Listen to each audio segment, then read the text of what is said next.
What's up, chefs? Welcome to the intro of the Super Divorce Supercast. We got fucking deep this episode, at least towards the very end. Towards the end, yeah. We talk about Beer Me.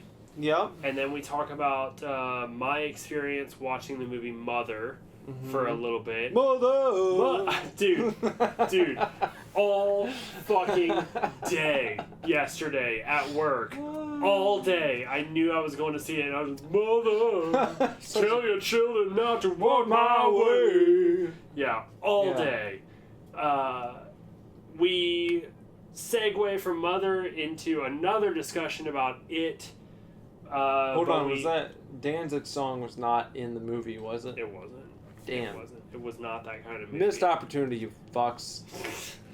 But we segue into some talk about the new It, and then we both cut ourselves off of that because we already did a podcast about It. Yep.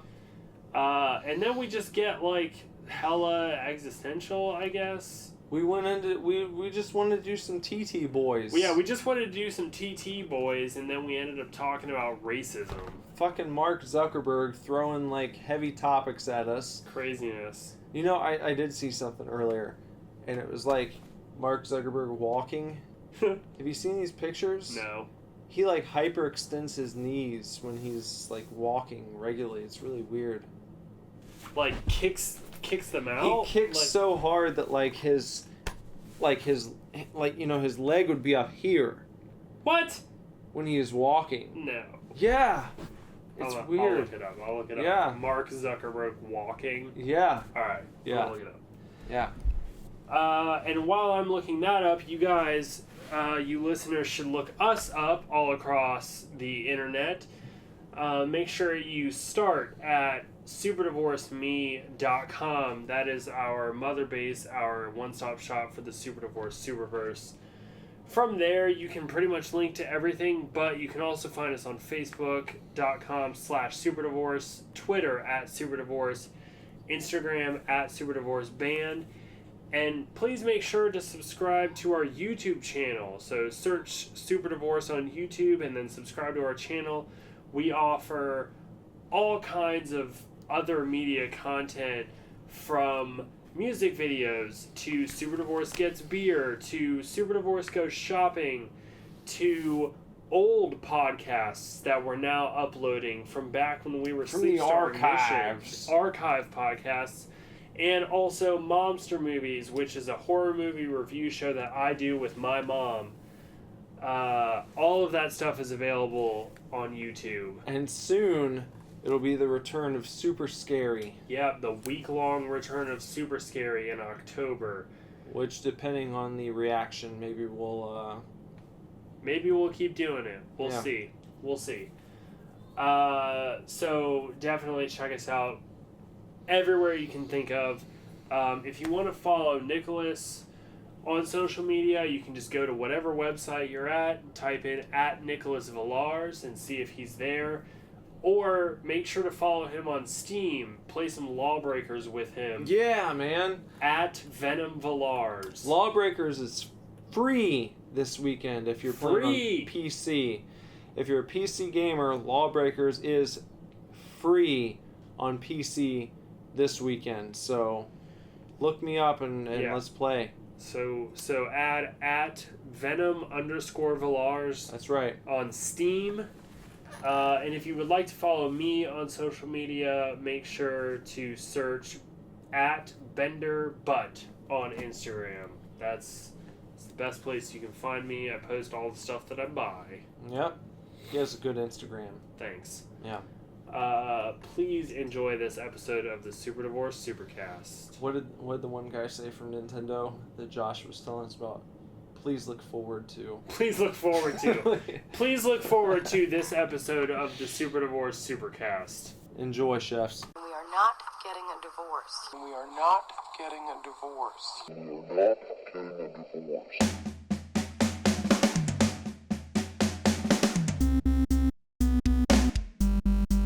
Hey man, welcome to the Super Divorce Supercast.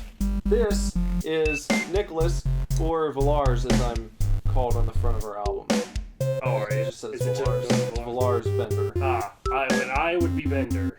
I just jumped on the bandwagon. Yeah, like with the the last name. yeah. It looks cooler though. Vilars Bender.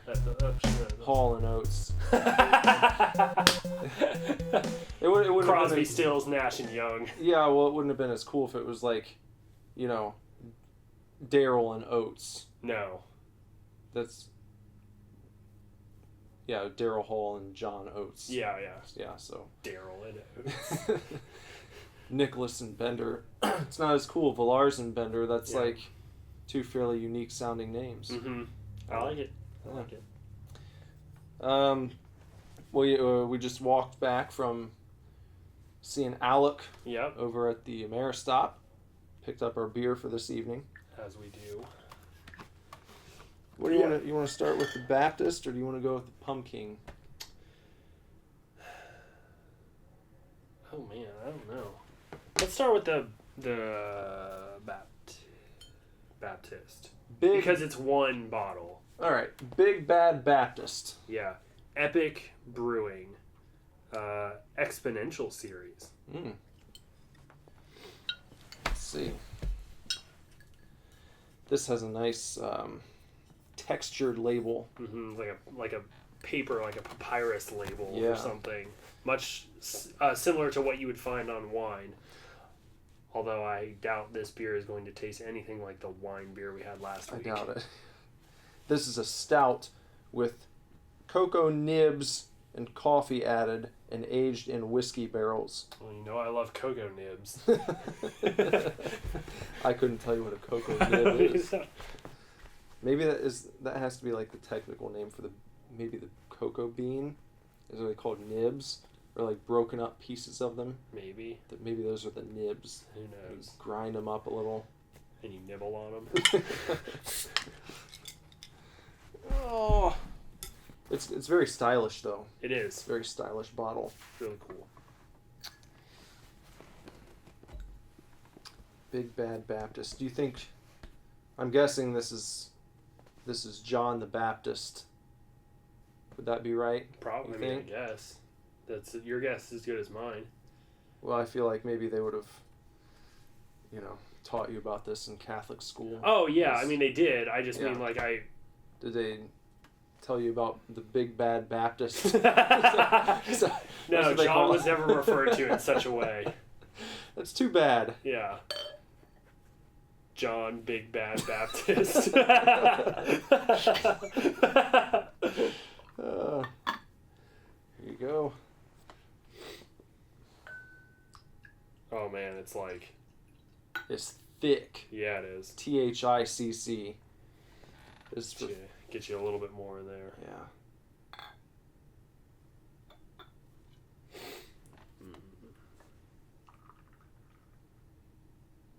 Yes. I think we're pretty good amateur pourers. Yeah. You got a little more head than I did, but yeah. I've seen worse pours than not this. Not normally the case. Definitely not right now. Well, your luck could be changing soon. We'll see. Cheers.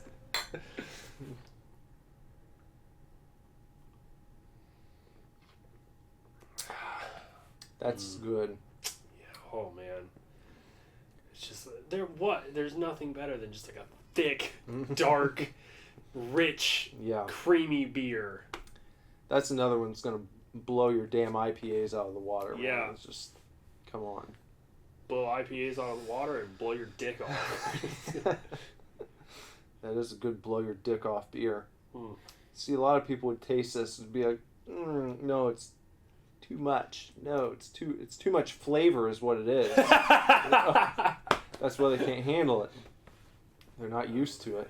It's so good. It's really good. I enjoy this a lot. It's a good choice. Mm. That is a Big Bad Baptist. Mm-hmm. Yeah. It'd be interesting to get baptized in this beer. I was just trying to come up with I could drown in this beer. Yeah. Because some Baptists get dunk in the water. Yeah. The old Dunkaroo. Just take the old dipperoonie in the holy water. Well, I know they do like carnivals, right? At some Catholic churches, they'll do like a big carnival, big celebration. Oh yeah, from time like to time. like festivals, like the Saint Susanna Festival in Westchester, and, and like Fenwick has the Fenwick Festival every year. That's the Catholic high school I went to. Yeah. It's a big thing for churches. They should do one of the dunk tanks, but fill it with holy water. you Only people that want to get baptized. Yeah, you sit there and then, it's like a fun game, but you also get baptized when someone wins. Yeah, so. Only priests can throw the balls, though, and if they don't hit it in 3, then you're condemned to hell for all eternity.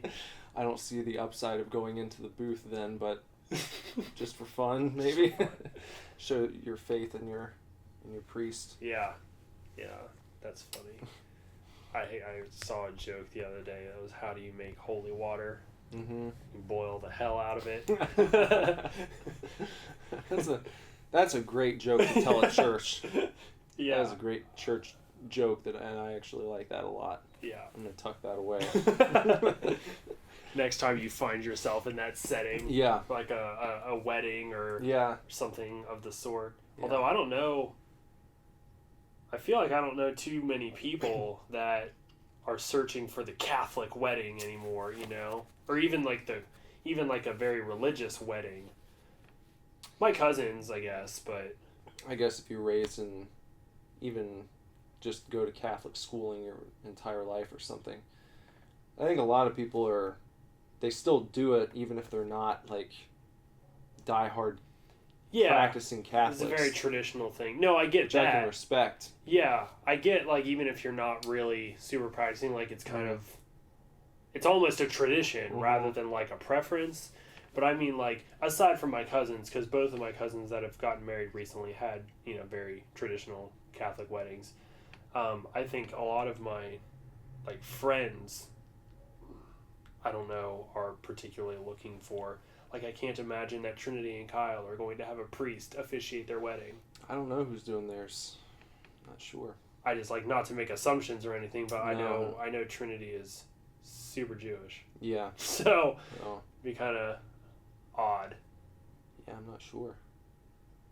I don't know. But like justice of the peace. Yeah. Or what have you. I think my parents got married that way. They didn't have a priest. I mean, obviously my dad's Jewish. So... What kind of wedding did they have? I think they had a country club wedding with a justice or somebody official like that. Yeah. I'm officiating my sister's wedding. Are you? Yeah. She asked me the other day. That's cool. Like, I don't know, maybe a couple weeks ago or whatever. Are you gonna have to write up the service and everything, or I assume? I guess. Yeah. I mean, like when her husband gets back from Iraq and they have like an actual ceremony because they're married, but. Yeah. They're going to have a ceremony when he comes back, but they, because he's away, but they asked me to officiate.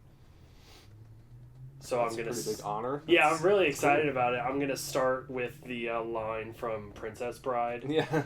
Just like, I don't know how many people are going to get it, but I'm just going to get up there and, marriage is what brings us together today. Jess's brother actually did that at our rehearsal.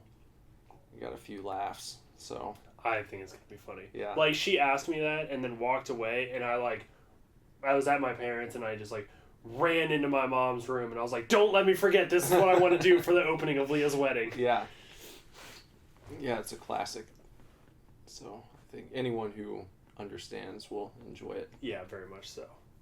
Really excited. Hopefully she doesn't listen to this podcast. Yeah. Then it'll be ruined. But that's going to be really cool. When I went to, one of Lindsay's best friends got married, and we went out to somewhere, Kansas for the wedding, and her, not Lindsay's, her friend Courtney, her brother officiated, and so that was cool. So I'm excited about it. It's good. Yeah. It's good. Keeping the family. So I went and saw Mother last night, or Tuesday night. Yeah, no, last night. I don't know what days are anymore. Yeah. Went and saw Mother last night. I loved it. Who stars in Mother? Jennifer Lawrence, Javier Bardem, Ed Harris, Michelle Pfeiffer, and it's directed by Darren Aronofsky. Okay. Pretty good though. Yeah, amazing. So amazing. And then it's like, I mean, don't read any reviews on it, because all the reviews like hate it. Yeah. Hate it. What are the big complaints? I don't even know. Like, I just know that most people people have been walking out of the theater. Like, Lindsay and I went with our friend Aria, who had previously gone with Cody, but she wanted to see it a second time. So the three of us went, and she said that the first time, or no, her and Cody saw it, like, they ended up being by themselves. But she had been hearing that people had been, like, getting up and leaving the theater. And I've seen a lot of articles talking about how terrible it is and all that kind of stuff. I thought it was brilliant. It's so good. Because you watch it and, like, I knew that I liked it right when it was over. Yeah. But I wasn't entirely sure, like, why. And then we started talking about it, and we started talking about all the metaphors, and we watched, like, a YouTube analysis of it and all that kind of stuff, and it's just like, oh my God, you know, it's so good. And it all seems so obvious, like, when you're told what everything is, it seems so much more obvious, which is why it's, like, I want to go see it again as well, to go into it knowing what I know, and then also try to pick out more things. But I think, like, the general metaphor that is kind of like what I would imagine the consensus is really good, but I think that a lot of people can get a lot of different things out of it, out of the way it's portrayed. Like, I got a lot of metaphors about just being an artist in general.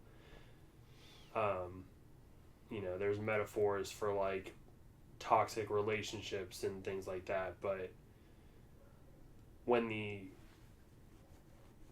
supposed intention of the movie is explained, then it makes a lot of sense. It's really cool. I really don't. I think I saw one trailer for it, and I can't tell you exactly what what they were trying to get across with it. I can't remember any sort of plot that was shown. There's not really. So. There's not a lot of plot in the trailer. It's a movie that the plot only reveals itself as it's happening. Okay. So I actually, you know, watching horror movies a lot, I'm just like, oh, this is awesome. This is such a cool movie, whatever. But watching this movie, I actually had like an emotional reaction where I was like confused, and then I was like mad that I didn't know what was going on, and then like it makes you feel, you know, it made me feel a little uncomfortable at times, like just, you know, not uncomfortable because I was like, wow, this is really extreme. Yeah. But uncomfortable in, like, I wouldn't want to be in that situation. You know, I feel like I can relate to, you know, that. Just, it really, like, there's a lot of really close-up shots of Jennifer Lawrence's face. A lot of scenes that are, like, one-shot things that kind of follow her for a few minutes. And it'll, like, get real close on her face and then back up and show where she's going and then kind of, like, zoom in again and back up as she, like, moves through this house. And so, like, the movie, like, really focuses in on Jennifer Lawrence, and so you really identify with, like, how she's feeling, and then all of the things going on around her start to affect you as well. You're just like, oh my God, why is this happening? Like, that needs to stop, and it's not stopping, and it's really stressing me out. So, it's just, like, it's so good. Seems like one that you wouldn't have to watch, like, an IMAX or anything, so maybe I'll check it out over here at the $5 show. Still very nice that we have $5 cinemas nearby. We went on Wednesday because it's bargain night at the Green. Oh, yeah. So, it was only, like, $5.50. That's good. Even and then bargain night at the Cinema XD or whatever in Miamisburg is only like $6.25, and you get the recliner seats and everything. So that's always a good time. I think I'm gonna try to go on Tuesday again to see it. I still want to go and watch it a third time. I'll go with you because I'd like to see it a fourth time. Then I'm gonna have to see it without you so I can get caught up. Turn it into a war. Such a good movie. Man, it was so good. I talked to somebody that didn't like it. Really? And I was like...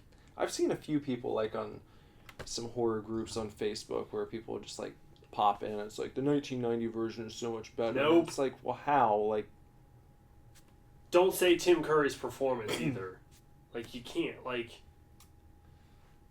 I don't know. You can't even, like... The person that I talked to that didn't like it said that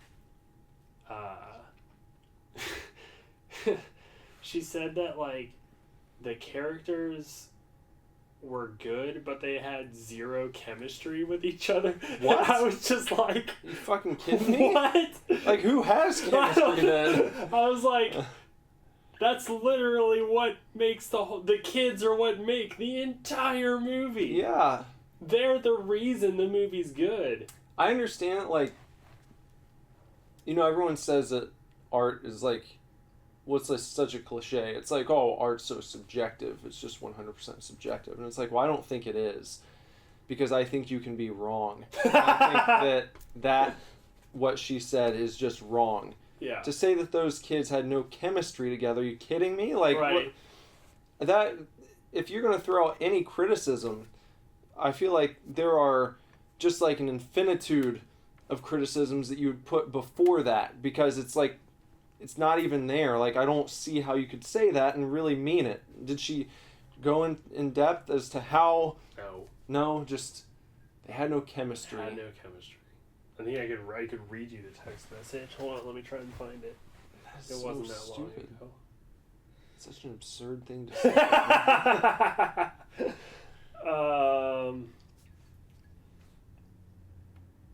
Yeah. So you never told me what you thought of it, and I was like, I saw it 3 times, and I'm trying to go a 4th. If that tells you anything. And she was like, nobody agrees with me. I was like, what? She's like, hated it so much. I thought the characters were solid individually, but there was no chemistry between them. I hated Pennywise. It wasn't even remotely creepy, and I didn't think it was funny. Just like, Jeez. what? Wow. So really hitting it from all angles. Yeah, didn't think it was funny. Like, I mean, when it wanted to be, it was hilarious. yeah. Like, what do Do you know what these are, Mom? They're gazebos. Like, what do you want out of a movie? I don't know, man. Did you ask her what her favorite movie is? I'd be interested to find out.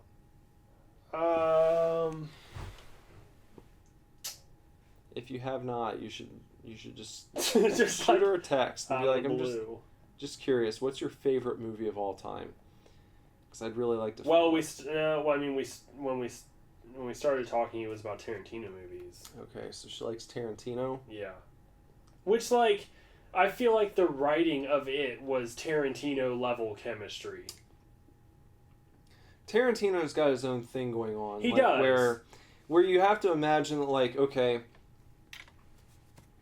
it's like, this is just how people are in the universe where Quentin Tarantino is God. Like, this is just how people talk to each other. Yeah.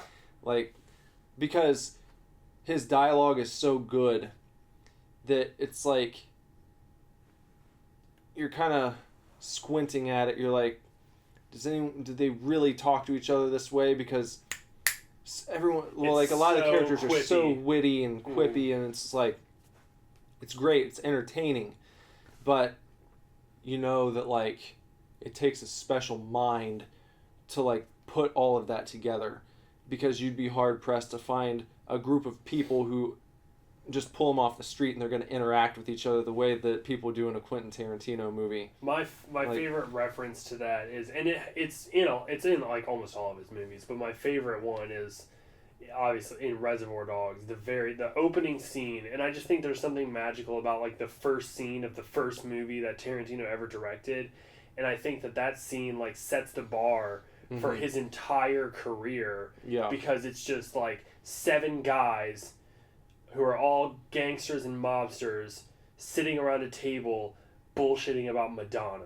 Yeah. And what Like a Virgin is about. Yeah. You know? And just the way that they talk to each other throughout that whole thing is just... You just imagine, you're like, yeah, gangsters and mobsters would talk like that. Yeah. You know?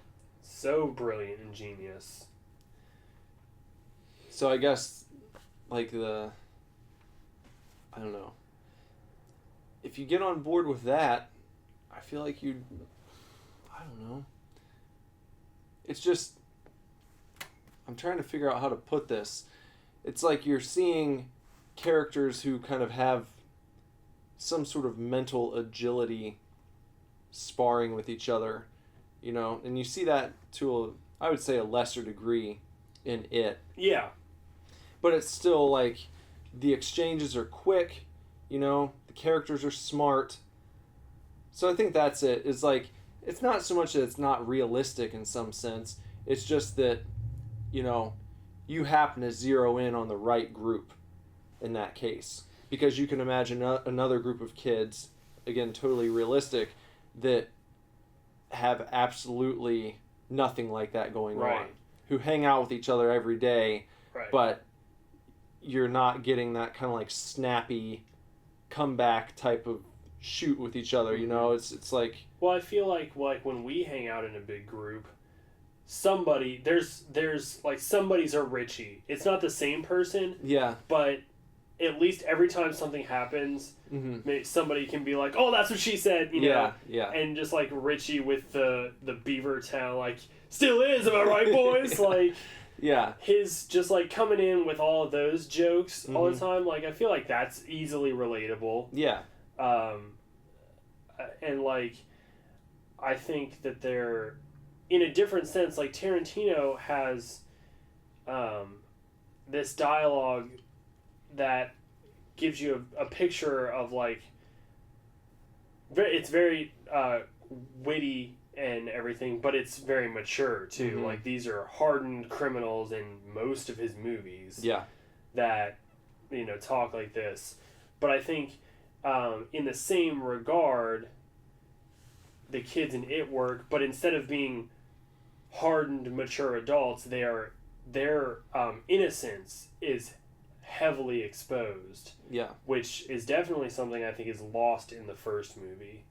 But, you know, I think I said it on the podcast before, the scene that I just quoted, Eddie calling his pills gazebos. Yeah.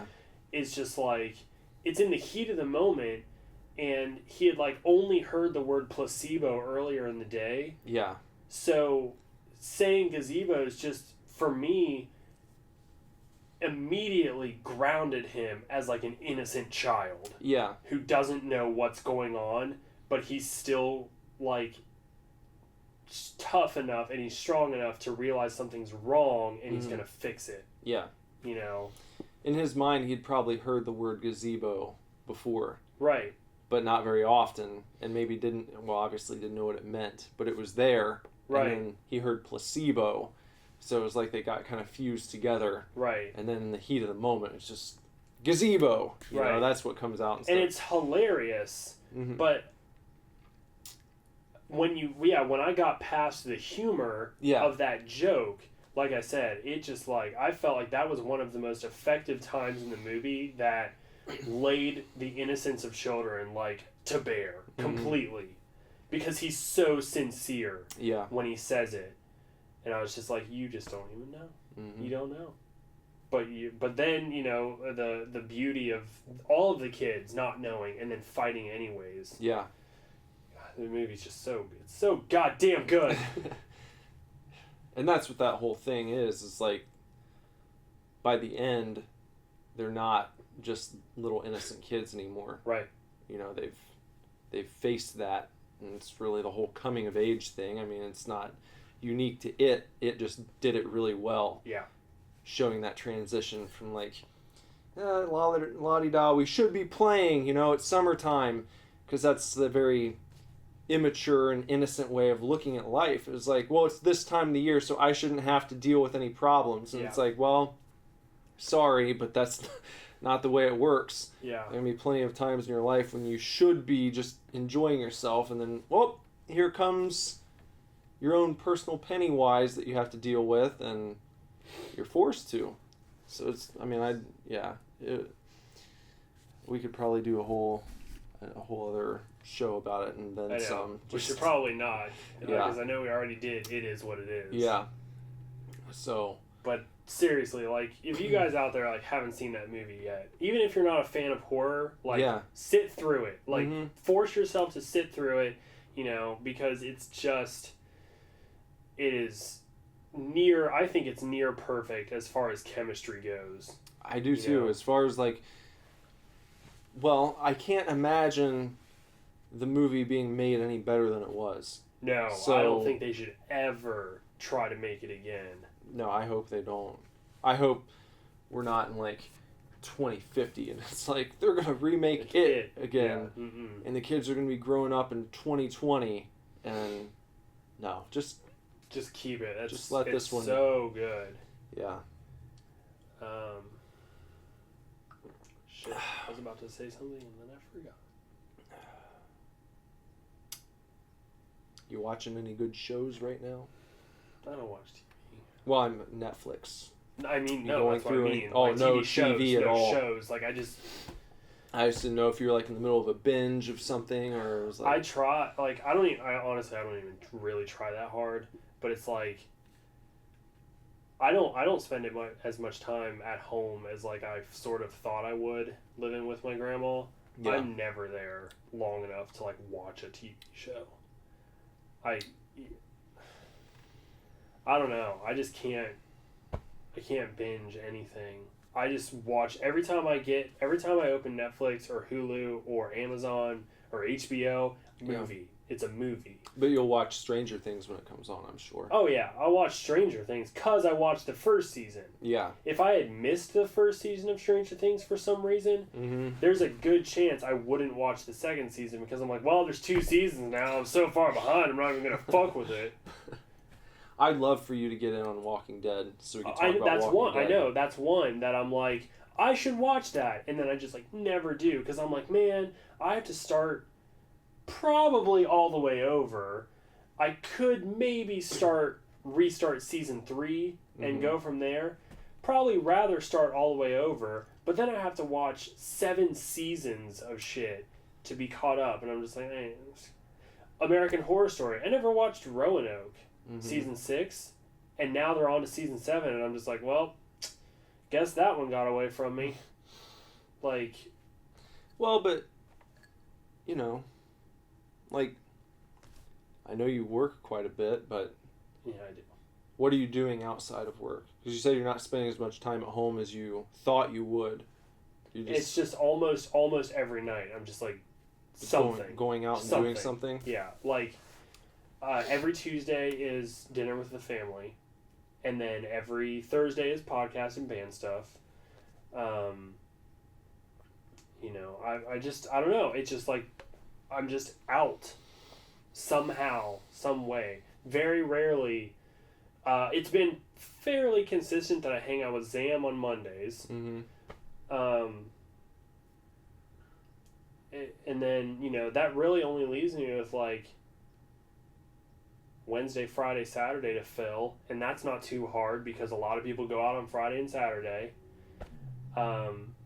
This week in particular, for example, I hung out with Zam on Monday. Family dinner was Tuesday, and then I went out with Nick Halley afterwards. Wednesday, I went to see Mother, and then hung out with Lindsay. Today, I'm here. Tomorrow, I'm going to see Golgo Bordello at Bogart's. Saturday, I'm going out with my friend Carrie for her birthday. I'm just not home enough to, like... You have Netflix on your phone? No. Why not? Because I don't know. Like, when would I watch Netflix on lunch break? I'd hang out with Nick Halley on lunch breaks. Well, just really social, man. Social fucking butterfly, brother. Yeah, dude. Well, I took a personality test one time, and I have that one personality. I think it's ENFP. And that personality is just like, will talk to anybody. And that's what I fucking do, man. I'll just like talk to anybody. Well, that's how we became friends, painting the old shop. Yeah. You know? Because I don't care. Yeah, I'll finish it. I'll wait for you. I won't open this beer yet. I'm not that guy. Really? I don't mind being social. And people have said it before where it's like, oh, you're so quiet. I'm like, well, no, I'm not really. It's just, I feel like I want to be a little more, I like to survey the scene, so to speak. And get to like, I like to take observation of the people I'm going to be interacting with first. Some people, it sounds like you are more apt to just jump right in. Pretty much. And it sometimes is, people take offense to it. And it's like, no, I'm not trying to act like I'm above talking to anyone. It's just like, I don't want to, because you do it very well. Some people have that same personality, but they're not as skilled. They're not nimble navigators, if you will. And they jump right in, they try and dominate. And I don't want to do that for sure. So it's like, I would rather have a good footing before I get involved, because anyone who knows me personally is like, well, Nick's not really quiet, so to speak. I'm not a quiet person. It's not like I'm shy. Look at the fucking shit I do on stage, you know? Right. I'm not worried about that. I just don't want to be a douche. Right. So it's like, I like to kind of get a feel of the people that I'm around, especially if it's like a new group or something. And then it's like, okay, well, now I kind of have a read on who these people are and what they're going to tolerate. And I would think that would be something people would prefer, as opposed to the dude who just busts in and then tries to put the spotlight on himself and impress a whole new group of people, because usually when people do that, they end up, making enemies as opposed to making friends. So, I don't know. Personality types, Mm-hmm. I'd be interested to see what yours is.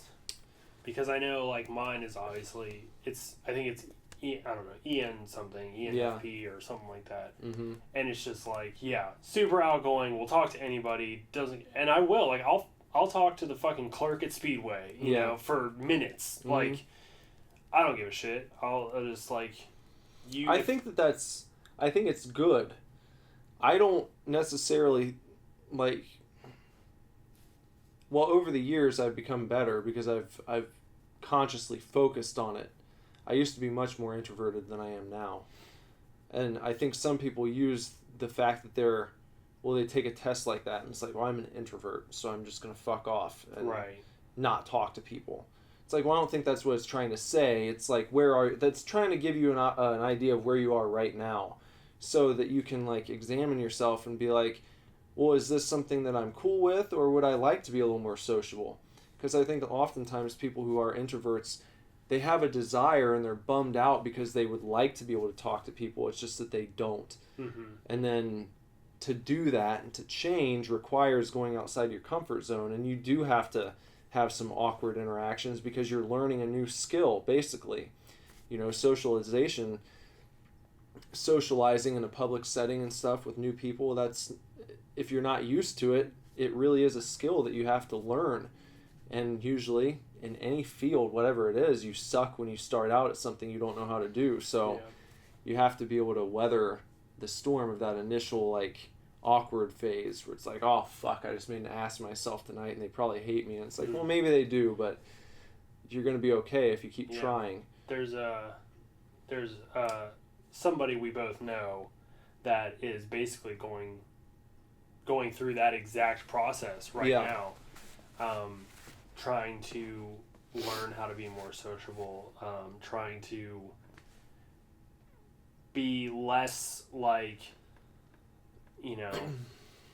when you finish with a social interaction, all right, what did I do wrong? Mm-hmm. All that kind of stuff, Yeah. And I can tell you, it's a daunting task. Like, it is, there for the journey, and it can be daunting, but I don't know. I think in that regard, like, as supportive as I am, you know, because I obviously am very, but I'm also at times just like a little grateful just for myself that, like, I probably get it from my mom because she does that. She'll just talk to anybody. And the person ringing her out at the grocery store or like whoever it is, like she'll just talk to anybody. And I don't think I was always like that, but now, you know, like I went to Nostalgia the other week and I stayed for like 30 minutes just talking to Tom. Yeah.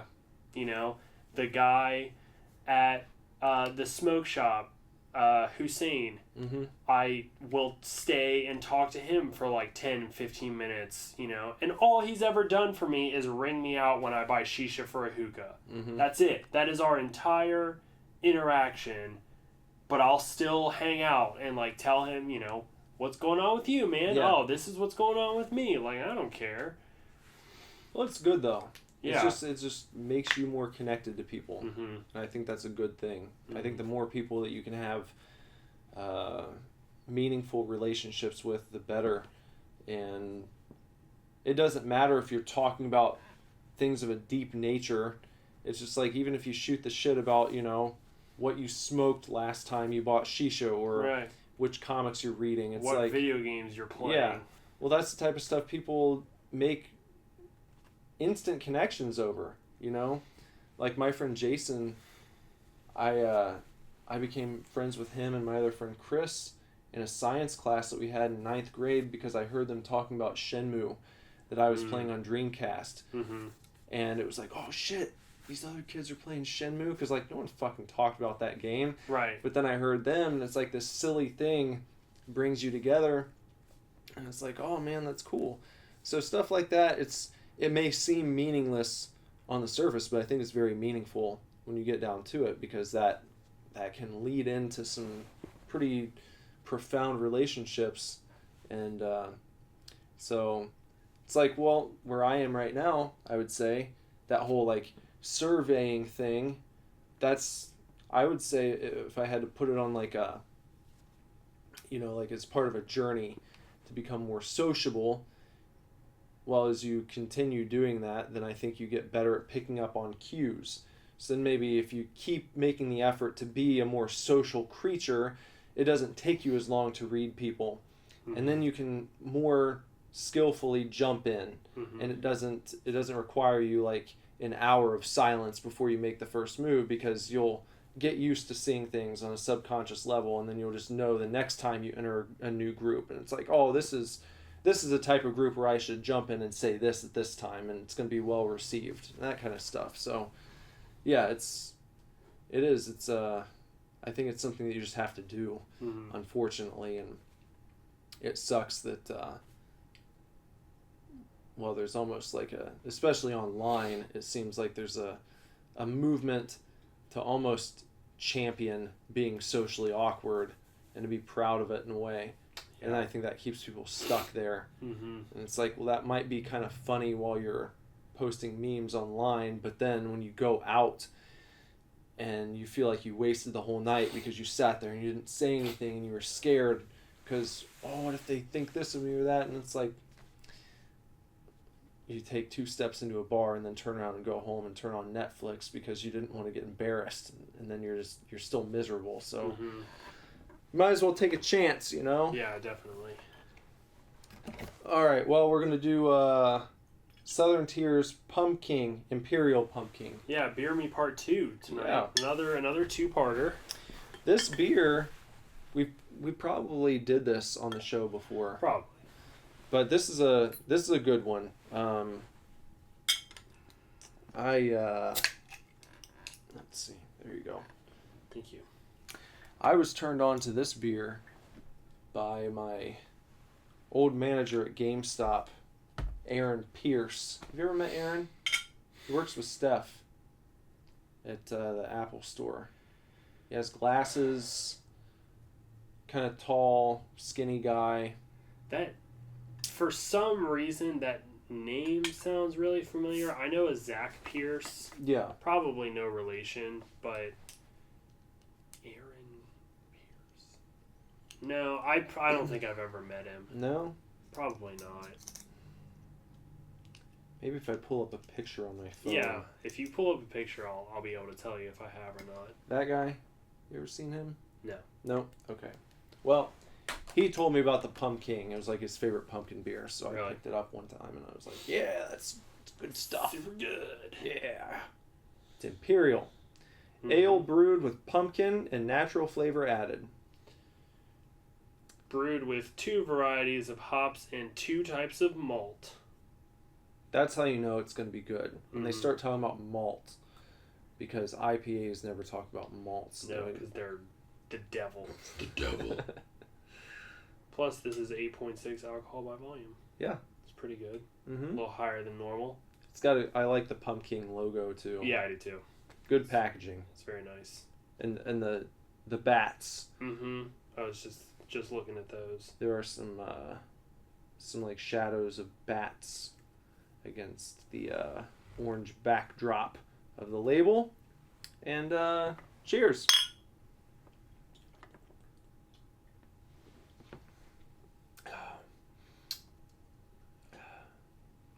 Just goes down so easy. Yeah, it's good. It's good ass beer. Yeah. It's good. When pumpkin beers do it right, it's like it's not like someone threw a pumpkin at your face, you know. It's just right. It's just a subtle, earthy tone, like a real pumpkin. Yeah, like a real pumpkin, because pumpkins aren't sweet. No, it's not like they poured a pumpkin spice latte into a beer bottle. No, it's just nice. It's light, but it's earthy, and it's it's just really flavorful. Mm-hmm. So good. It just tastes like fall. Yeah. I don't know if it's because I'm already a little buzzed, but I've only taken one sip, and just letting it kind of sit in my mouth, and just like you get that sort of aftertaste. I think you get a little bit of cinnamon towards the very, very end of it. Yeah. It almost gives you a little bit of a tingle in your mouth, just that spice, that tiny bit of spice hints through. An autumnal tingle. Mm-hmm. Yeah. So good. It's Pumpkin. Pumpkin, not Pumpkin. There's no P. Because I feel like Pumpkin would give you a different kind of a image. I thought about that when I was looking at the Rumpkin. Rumpkin. It is Rumkin, I think. Isn't no, it? it's Rump. Is it Rump? It is Rumpkin. Rumpkin? Yeah. So, but. Yeah, it's a nice butt. Nice rump. It's a butt beer. Butt beer. So good, though. It is. Pumpkin. Pumpkin. It's like our video for Dream Team. It's full of pumpkins. I'm really disappointed that more people haven't liked that yet. People are stupid. I think they're afraid. I finally started plugging the channel in Momster Movies. Oh, today. yeah? Today was the first time that I was like, by the way, subscribe to the Super Divorce channel. I called it our mother channel. Yeah. I was like, Momster Movies is a part of that, and that's Super Divorce is my band, so just make sure to subscribe if you want all the updates from Momster Movies. I tried to, obviously because of my show, I tried to skew it towards like, if you like Momster Movies, subscribe to this channel so you can keep watching Momster Movies. Yeah. But hopefully, like, the after effect is that if people subscribe, you'll still get notifications about the band, and people might watch things like that and get into it. But well, that was the idea of putting that on there. It's like, because then, well, we've got like 53 subscribers right now, which is more than we had. We've gone up a little bit. We have. I mean, I think just a couple months ago we were still in like the 20s. Yeah. So we're like, it's slowly climbing. And that's not something that I've been like promoting, really. Right. There's been nothing where it's like, hey, subscribe to our YouTube channel. It's just like, people have been watching stuff and subscribing to it, so that's good. Yeah. But anyone who's subscribed will get a notification anytime like a new Monster Movies goes up.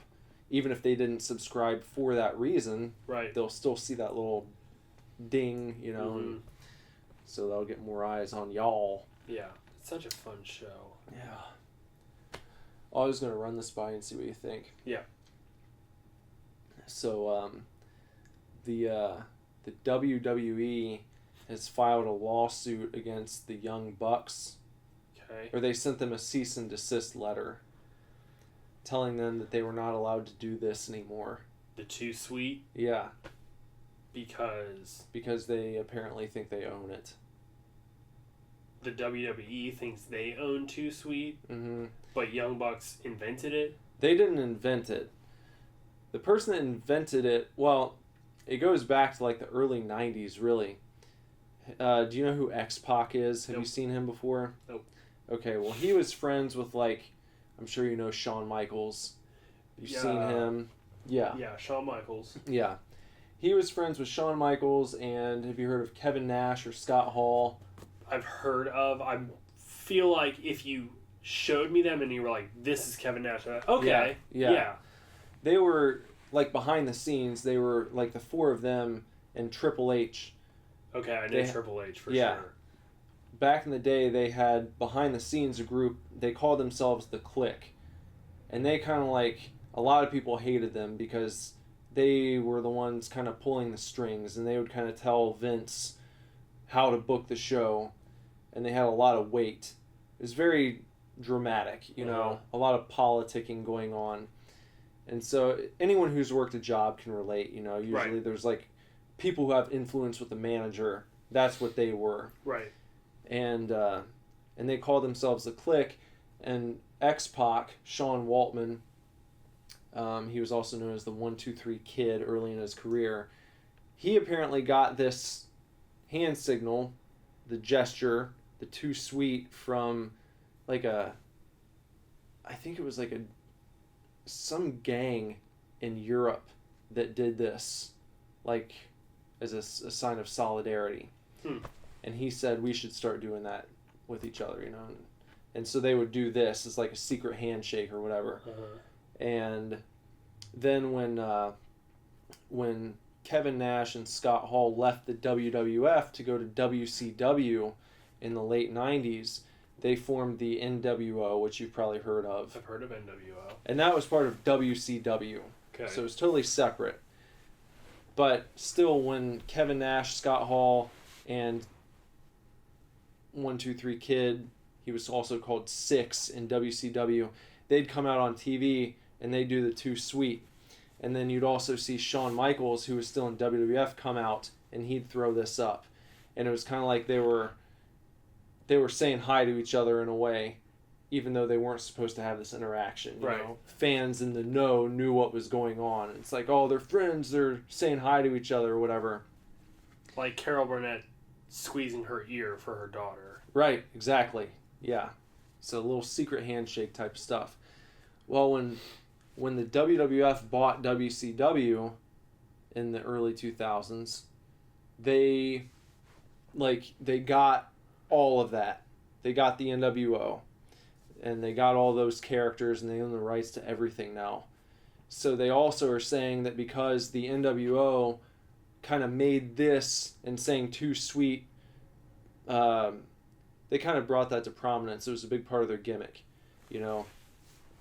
So Vince is saying they own that, and it's like gimmick infringement. And so even though the Bullet Club has been doing this, the Bullet Club's basically kind of like they took a lot of inspiration from the NWO. And they've been doing this and Too Sweet in each other or whatever for the past however many years. But just a couple days ago, the Young Bucks, they do this web series called Being the Elite, which is like a YouTube show that they do behind the scenes with like the Young Bucks and Kenny Omega and some other guys from the Bullet Club. And they did this episode that just aired where they were outside of they were in the parking lot of like where Monday Night Raw was taking place, and they had a big group of fans in the parking lot, and they were kind of poking fun at WWF or WWE, And then they posted this online, and like the next day, WWE hit them with a cease and desist letter saying that you cannot use the too sweet hand gesture anymore. And so now it's kind of up in the air as to what's going on, and I think it's a little silly. Yeah, no, it seems to me that WWF just didn't like being made fun of and was like, well, fine, we're going to take away this thing from you. Yeah. You know, that's what, like, they didn't give two shits. Right. They didn't give two shits that the Young Bucks were running around doing too sweet until the Young Bucks poked fun at them. Yeah. And then they were like, you can't do that. Yeah. You know, we're the bosses. You can't poke fun at us. Right.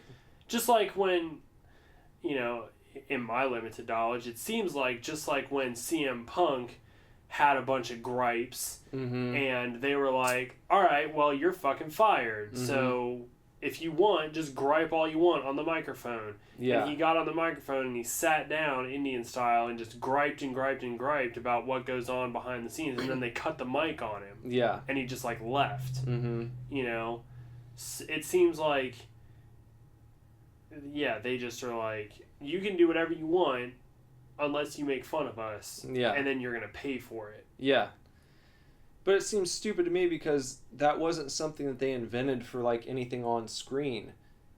If it was like something that was thought up by like a European gang, it was like a European gang sign that then someone brought back to the US for use amongst their personal friends who on TV were at that point like still supposed to hate each other. Like the average fan didn't know Shawn Michaels and Razor Ramon, who was Scott Hall in real life.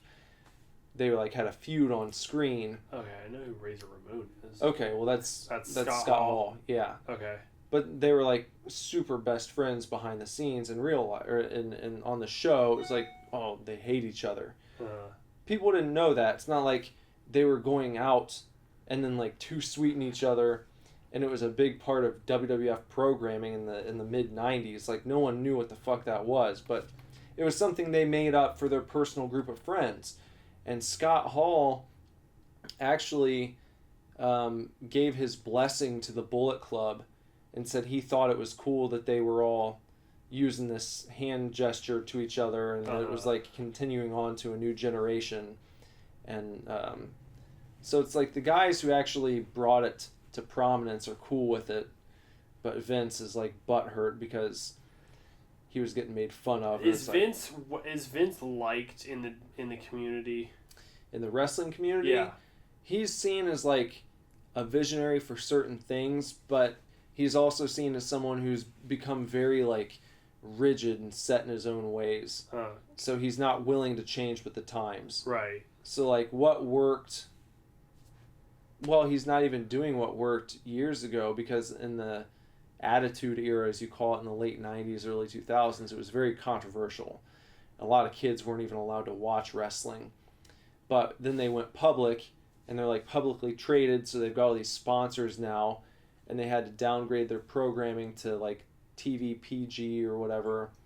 And so they're not really pushing the envelope like they did at one point. And I think it really waters things down. What's the difference between seeing like a horror movie that's rated R and then one that's rated PG-13? You know, it's like, well, we want to appeal to a wider audience or something like that. So they call what's going on right now the PG era, because it's like, well, you can't do that, or you can't do that, you can't do that. It's just like so much of that kind of stuff, and it's really made things kind of boring for adults in a lot of ways. So yeah, people hate him for different reasons, but he seems to be a little petty, and it just seems like he's not making a lot of good decisions. Well, you know about the whole Roman Reigns thing, you know, and just how hard they're pushing Roman to be a hero, or a face, and he's not. He's just like, and they've tried so hard to get him over with the fans, and it's like they had The Rock come out and raise his hand, and like people still booed the shit out of him, and then they just did this recent feud where Cena came in to feud with Roman to put him over. And it's like, I'm just like, I know if you're not a lifelong wrestling fan, this probably sounds stupid, but it's like, in their match, a finishing maneuver. Yeah. Well, Cena hit his like 4 times, and Roman kicked out every time. And then he hit his finisher off the top rope, and Roman kicked out. And then there was like one reversal, and Roman hit his finisher once, and then pinned Cena, and that was the end. And it was like, that was John Cena, and this was supposed to be like the match where he passes the torch, so to speak. And he gets up and does the same thing and raises Roman's hand and like points to him and is like, yeah, this is the guy. And the place is just like booing the shit out of him. It's like it's not happening. Like, yeah, like how, like, I just don't understand. I mean, I assume that's what the frustration with wrestling fans is, but like, I don't even watch wrestling that often.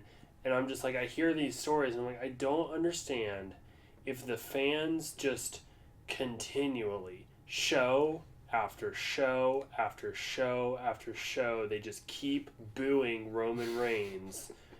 Why? Why are you trying so hard to push him over? Why do you have to have The Rock support him? Why do you have to have him beat John Cena? Has he beaten Brock Lesnar? No, he had a match with Lesnar, but that was where Seth Rollins cashed in his Money in the Bank and came down and got in that match and then ended up winning. Seth Rollins won? Yeah. It was... Has he feuded with, like, Goldberg or... Like, I know Goldberg's been back here and there. Yeah, he's kind of... He might come back at some point.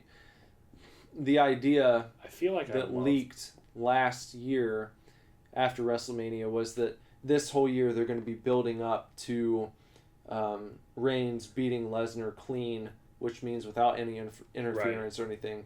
So they say they want it to be his big moment, and he's already main evented 3 WrestleManias in a row, and they want this year to be the year that he beats Brock Lesnar clean in the main event to win the championship.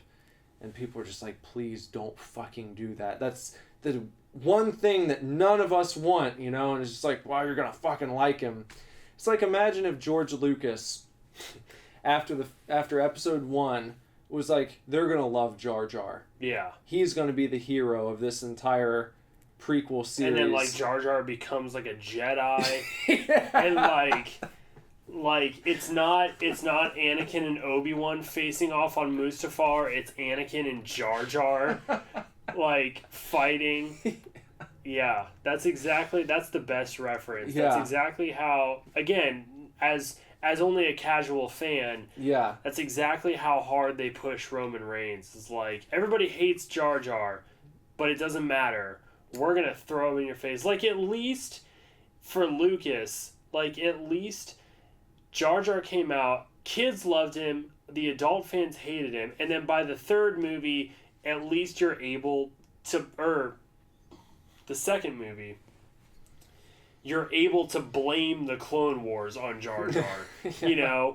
You're just kind of like, we all fucking hate Jar Jar, and you don't really have a reason, but George Lucas was just kind of like, alright, fine. Jar Jar is going to move to give Supreme Chancellor Palpatine full dictator power. Yeah. And then he does that, everybody agrees, and then the Clone Wars start. Yeah. And it's just kind of like, well, that's fucking Jar Jar's fault. Yeah. Because Queen Amidala is the representative, but she told Jar Jar to make decisions while she's gone, and he decided to start the Clone Wars. Yeah. Like, at least there's, like, something damning about him. Yeah. But as far as Roman Reigns is concerned, they're just like, you don't like him? Tough. Yeah. Like, you have to fucking like him. Yeah. It's because your kids like him, don't they? Oh, okay, well then fuck you all, And that's what Lucas could have done. Yeah. It's like, oh, well the kids like Jar Jar. Yeah, you're just jaded assholes who don't like me anymore because I touched up the original trilogy, I did like Jar Jar when I was a kid. Did you? Mm-hmm. I think I I think I was just old enough to where I thought he was lame. The movie came out when I was like 12 years old. So I saw it and I thought he was hilarious. You know, I didn't care. I thought he was funny. Something about it from the very beginning. Like, I wasn't a lifelong Star Wars fan either, but I saw the original trilogy when they re-released them at theaters. I saw a couple. I think I saw one or two of the three. I might have only seen Jedi when they re-released them. Okay. Because at the time, that was my favorite. Mm-hmm. But I recall I know what you're talking about. Yeah. So, like, I didn't have much skin in the game, so to speak, but I had, like, enough to form an opinion. And I knew going in, like, when I watched episode 1, I was like, something's, like, really, it just doesn't feel the same, you know? It just felt much different and didn't feel as cool. Didn't have that kind of grittiness to it, I guess. And see, for me, as a kid watching it, I just felt the complete opposite. Like, I didn't care, or I didn't notice the grittiness watching the original trilogy. So when episode 1 came out, like, I was just like, cool, Star Wars. Mm-hmm. That's all. That's all I cared about. It was that it was more Star Wars. Yeah. Because I think I remember, you know, even being a kid, being like, well, these 3 movies are all I'm ever going to get. Yeah. And then the announcement for episode 1 comes out, and as a 10 or 11-year-old, I was just, like, mind blown. I was like, there's going to be a new Star Wars movie, like, while I'm alive? Yeah. Because I just watched the first 3. Like, that's all I ever did. I watched Return of the Jedi, like, all the fucking time. Mm-hmm. I even loved the retouched versions because that's what I had on VHS. And I didn't know. I didn't know what there were original versions and there were whatever, you know, because at the beginning of all of those tapes, there was like a 20-minute documentary, which I honestly think influenced how I feel about movies and how I just like enjoying documentaries, being able to enjoy them. But there were like 10 to 20 minute special features at the beginning of all of these tapes. And I remember thinking to myself, they would be like, well, you know, there's this scene here, and originally there were puppets and la-di-da, and this is what we did, but now with modern technology, we're able to make this out of it, you know, and they show like the digital creatures or whatever. And as a kid, I was just like, duh, like, why wouldn't you do that? Hello, like... The original effects are terrible compared to these great CGI, you know, characters you're able to create. Yeah. That's what I thought as a kid. So I never had... It wasn't until I got much older that I gained an appreciation for the original cuts of the movies and everything.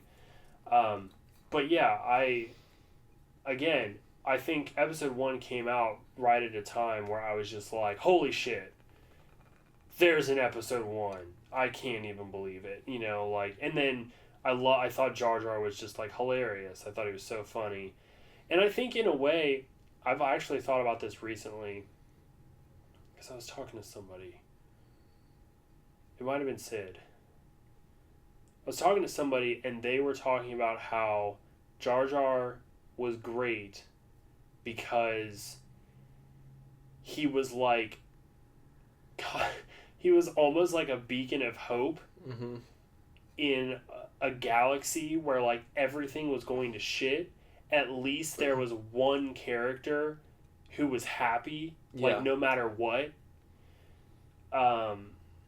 He just always made the best of every situation, always was making a joke about every situation, like that kind of thing. There was a character that just had a completely positive outlook on what was going on, except, you know, despite the fact that the galaxy was going to shit, war was impending, all that kind of stuff, you know.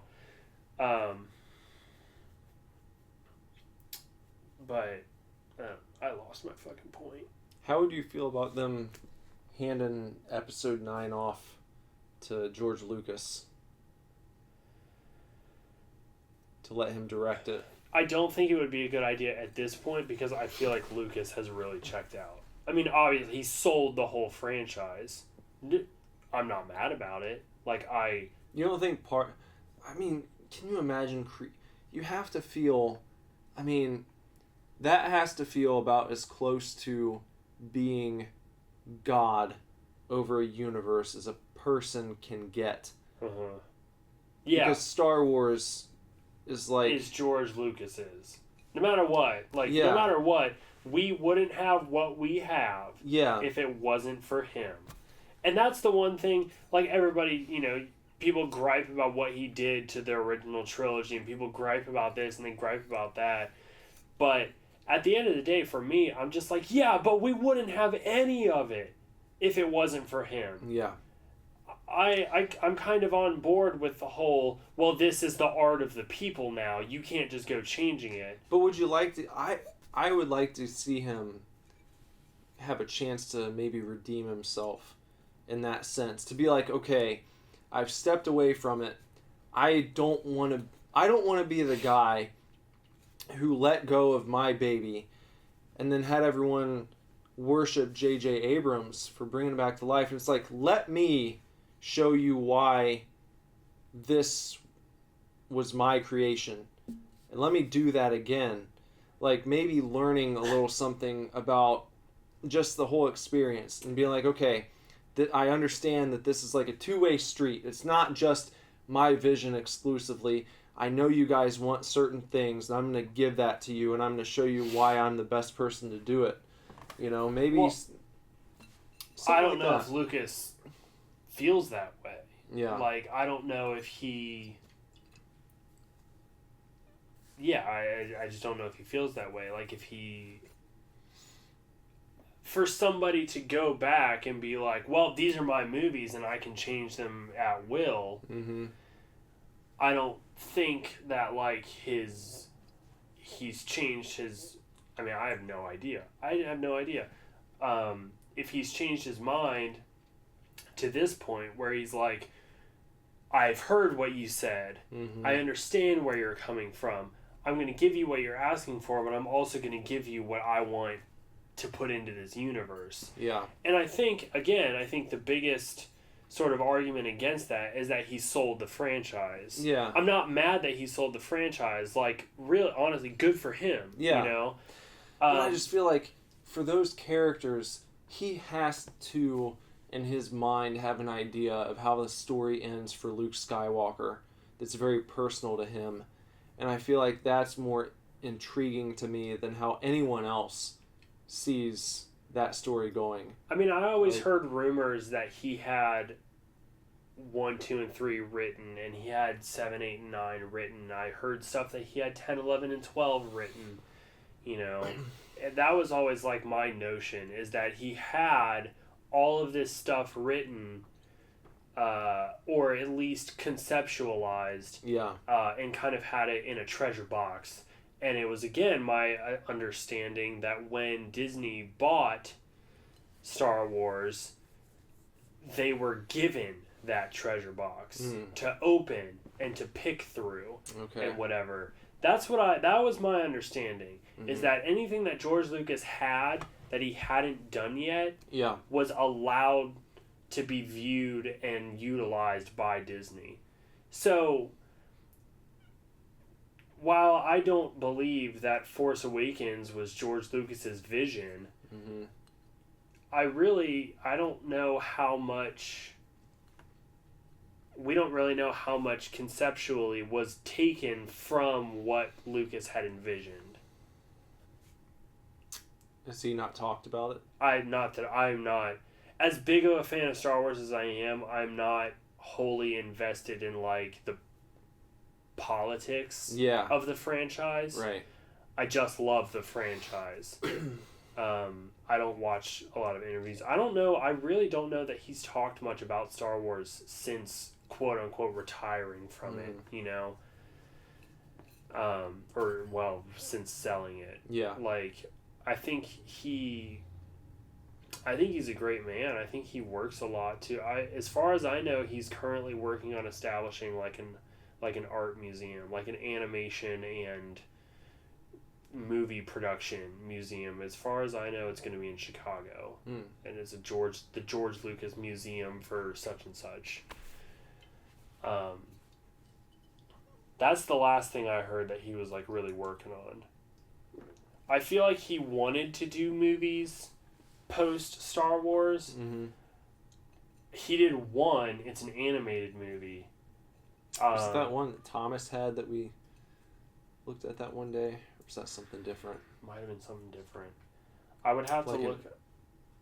I feel like it had something to do with robots. I thought you said you had seen it. The one is called Robots, where Ewan McGregor is like the main robot? No. I feel like it had like numbers and letters. 9? No. It wasn't animated, I don't think. THX. Yeah, that was it. That's a Lucas movie. Okay. Was that pre-Star Wars? That was pre-Star Wars? I believe so, was it? yeah. THX is pre-Star Wars. The only other movie, I guess, aside from... Lucas had a hand in Indiana Jones, correct? Yeah, I think he was like the executive producer. Spielberg was the director, but Yeah. he was the producer. But his first big movie was like American Graffiti. That's what I was going to say, yeah. Yeah. I'm pretty sure it was like American Graffiti, and then THX, and then Star Wars, and then Indiana Jones. There's an animated movie that George Lucas directed post Star Wars. Like, he was just like, I'm not going to make Star Wars anymore. And then he did this animated movie, and I'm pretty sure it flopped like hell. But that's like the last thing I know that he did cinematically. What was that? Like 80s, 90s? 2000s. It was fairly recent. Really? I think so. I never saw it.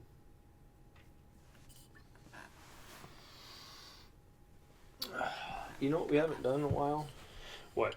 I'll let you look that up. Strange Magic. Strange Magic.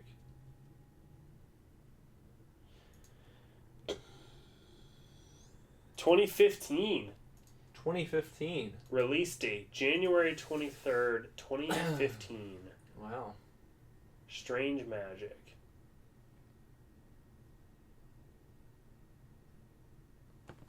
Evan Rachel Wood is in it, and Alan Cumming is in it. Maya Rudolph, Alfred Molina, who I feel like I've seen before.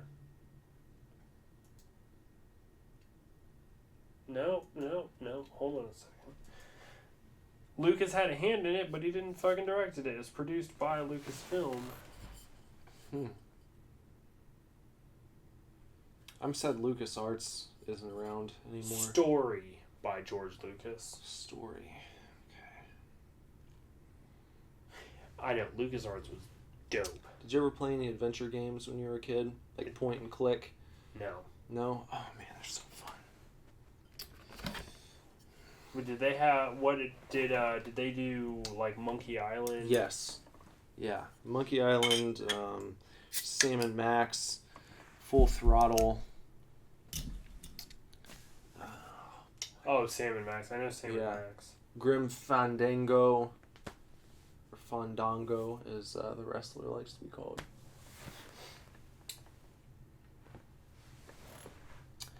Folks, we haven't done... do you want this last one? Yeah, sure. Okay. Let me crack... Oh, I'm just getting... Hello. You're live on the... You're live on the Super Divorce Supercast. Yeah. Well, I mean, you're not on speaker. I could try to put you on speaker, but my phone's been... Did that work? Hello? Hello? Okay, yeah, it worked. You're on speaker on the Super Divorce Supercast. Oh, God.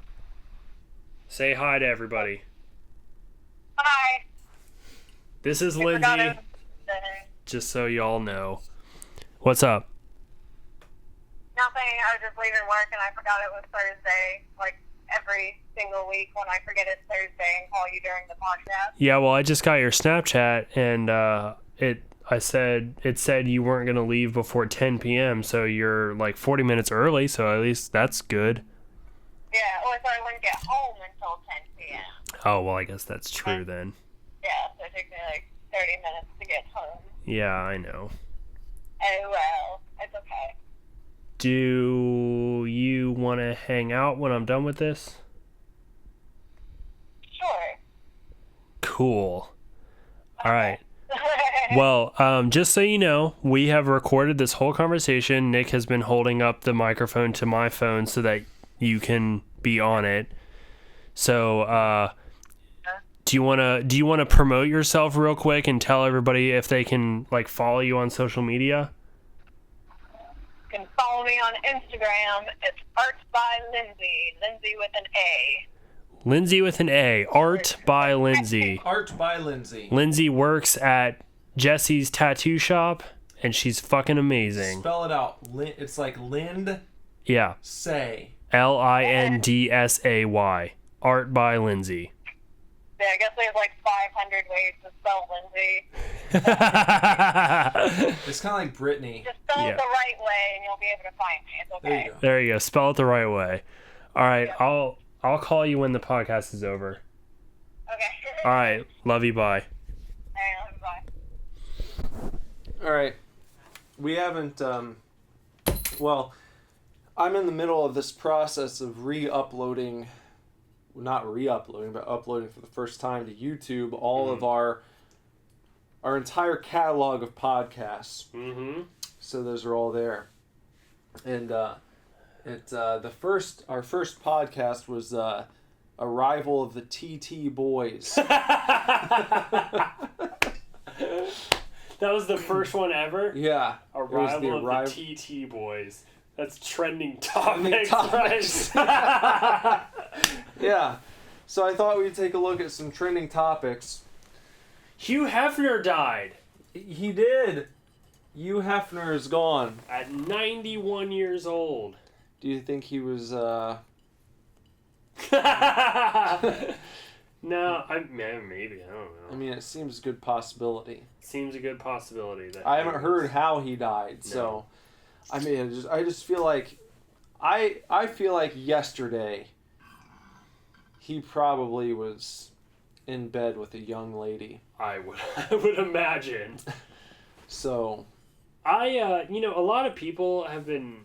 Not a lot. Not a lot. Take that back. A couple people have posted about, like, oh my god, I can't believe Hugh Hefner's gone. And I'm just like...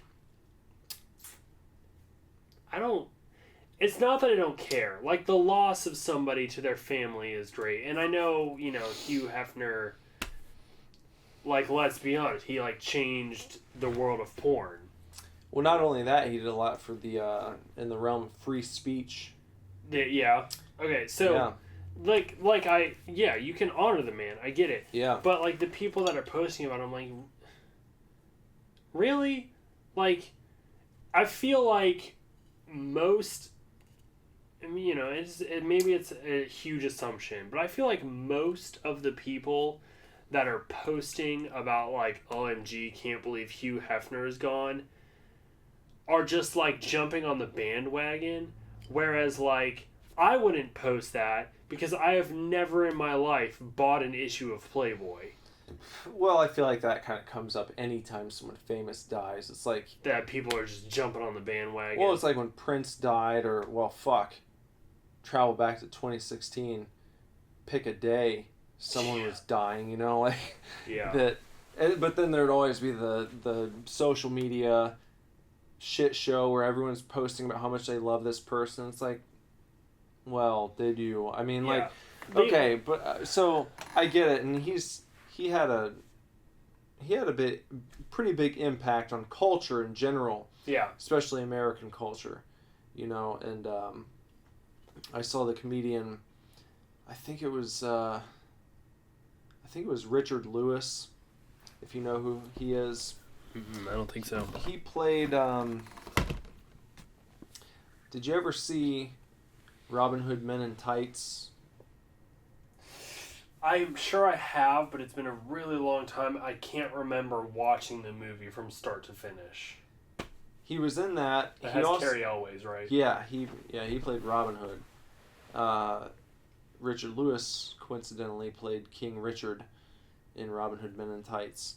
They had kind of like black hair, kind of mulletish. He used to do the fucking cranberry juice commercials in like the early to mid 90s. He's on Curb Your Enthusiasm. He's friends with Larry David. Never watched Whatever. Curb Your He's Enthusiasm. okay. Well, he's a very renowned comedian. Okay. But he had posted something praising Hugh Hefner because of Hugh used to Playboy had a TV show back in like the 60s and 70s, I believe. Oh, well, they had another one with the reality show. That Oh yeah, the yeah, bunnies. that one, yeah. Well, this was like a primetime type of show, almost Okay. kind of like a Tonight Show, Okay. hosted by Hugh Hefner, where a lot of like, Frank Sinatra would go on there and like all these like old school celebrities, and they also had the thing where they would allow comedians to go on, Okay. and he allowed them a little more leniency in what they were allowed to say, and kind of took the brunt of it.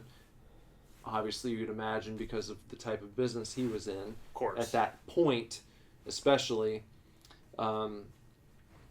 So That was there's that back aspect when, to that's it. when- back when Playboy was full nude.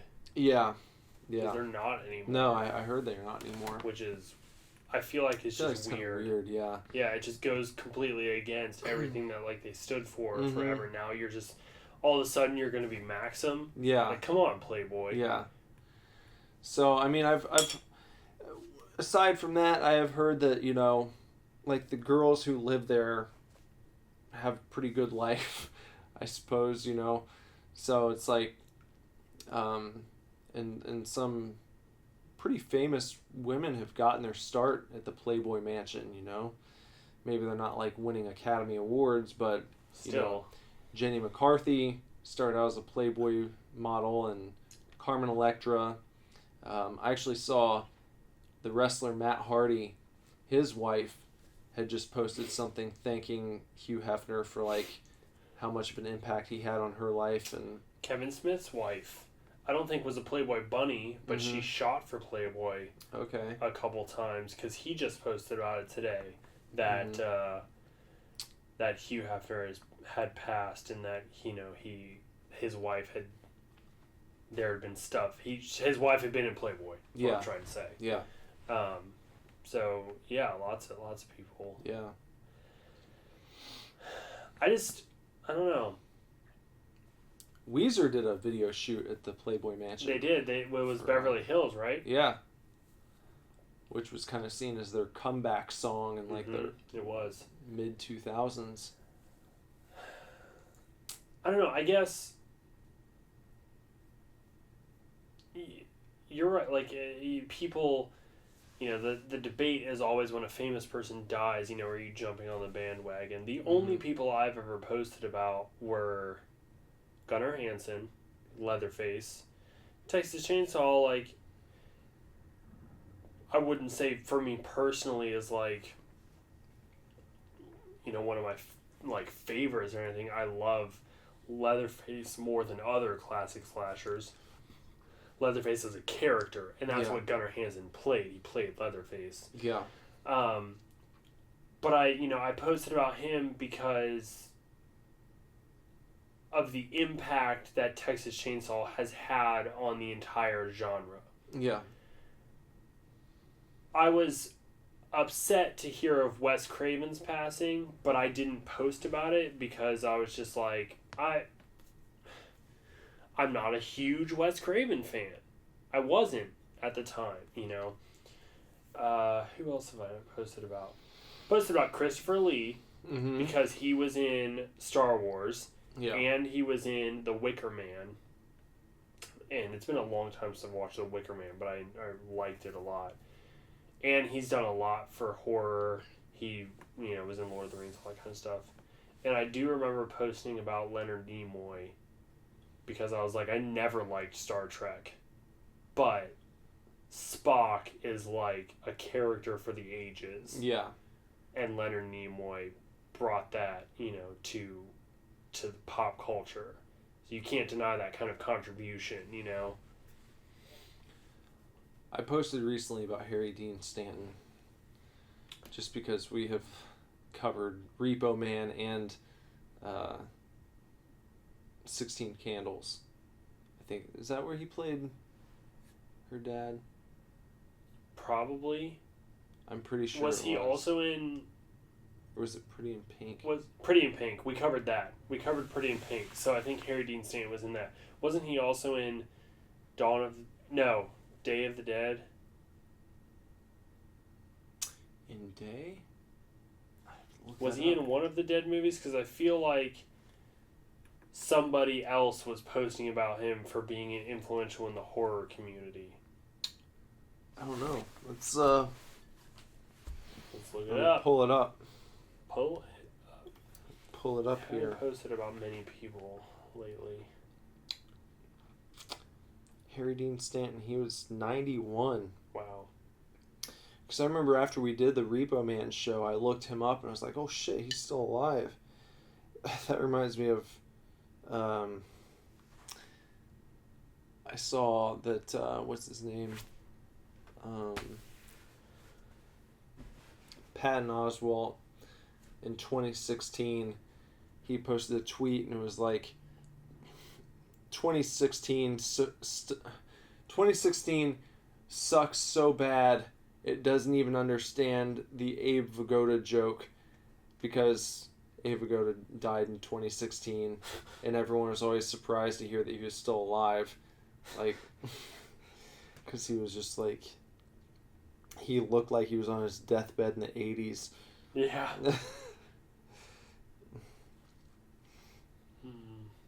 I remember I posted about Anton Yelk when he passed away because I thought he was such a fun actor and he was also taken very soon. He was only like 20, he was in his 20s when he died, and that's just insane to me. Who was that? Anton Yelk. He was Mr. Chekhov in the new Star Trek movies, I believe. Mm-hmm. And then he was Charlie Bartlett. He was in this movie called Green Room with Patrick Stewart. He was in Odd Thomas. He played Thomas. You never saw... Did you ever watch Charlie Bartlett? No. That's such a good movie. It's so good. It's so tragic when he died, I feel like. This guy. Yeah, he looks familiar. Yeah. He died of an accident. What happened? He was, let's see, something along the lines of... Oh, he was in the Fright Night remake. Oh, yeah? He was the lead character in the Fright Night remake. Basically, he was like outside of his home in California and got out of his car to like get the mail or something like that. Mm-hmm.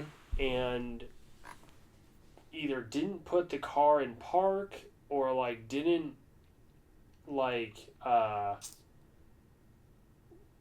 put the emergency brake on or like something, and the car rolled forward and pinned him, like crushed him against the gate of his house. Jeez. And I think it took like a couple days for somebody to find him. Wow. And that's how he died. Jeez. Pinned up against the gate of his house. Man. And he was like I'm 28, he was probably like, he might have been younger than me. Wow. Possibly. Or about crazy. the same age. I remember hearing about it, and that was like one of the first times. I don't know if a celebrity death has ever affected me quite as much, because I'm just like, God damn, like he was a pretty decent actor, Mm-hmm. and he was so young. So young. Yeah. I just really liked him a lot. And just, like, to be taken by such an accident is just so heartbreaking, I feel like, you know? Like, everybody else, like, Gunnar Hansen, I was just like, yeah, I think he might have been in his 70s. It's like, yeah, gone too soon. Mm-hmm. You know, rest in peace for all you've done for horror movies. Wes Craven, same kind of thing. But for Anton Yelchin, it was very... George Romero. Well, Romero was another one where I was like, holy shit, can't believe Romero passed away. Mm-hmm. But there's so much to, like, enjoy over his career. Yeah. And Anton Yelchin was in a lot of movies, but just to be so young, I just think is insane. I didn't see any Dead films, by the way. Harry Dean Stanton. Okay, maybe I'm thinking. He was an alien, though. Okay. Maybe I'm thinking of somebody else. Somebody I feel like from Day of the Dead just did pass away. Oh shit! Right there. We were gonna do TT Boys, and then we got on Celebrity Death. So well, let's. it's right there, but yeah. TT Boys. Julia Louis-Dreyfus announces she has breast cancer. Damn. Obviously, she was on Seinfeld. Yeah, which I'm a huge Seinfeld fan. Probably, I would assume, her biggest role.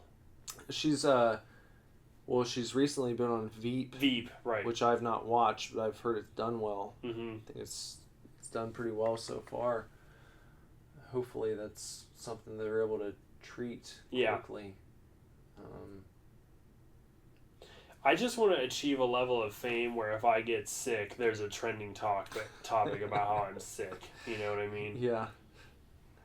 Like, not to downgrade anything that's happening to actual celebrities right now, because, you know, whenever something terrible happens, like, I do feel for them. Like, even though they're celebrities, I think, you know, this, you can gain, or you can get connections with these people that are in the public eye a lot.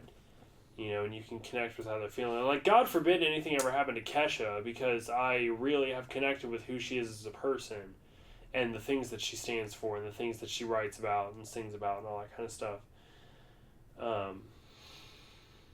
But yeah, I would appreciate achieving that level of fame. That'd be nice.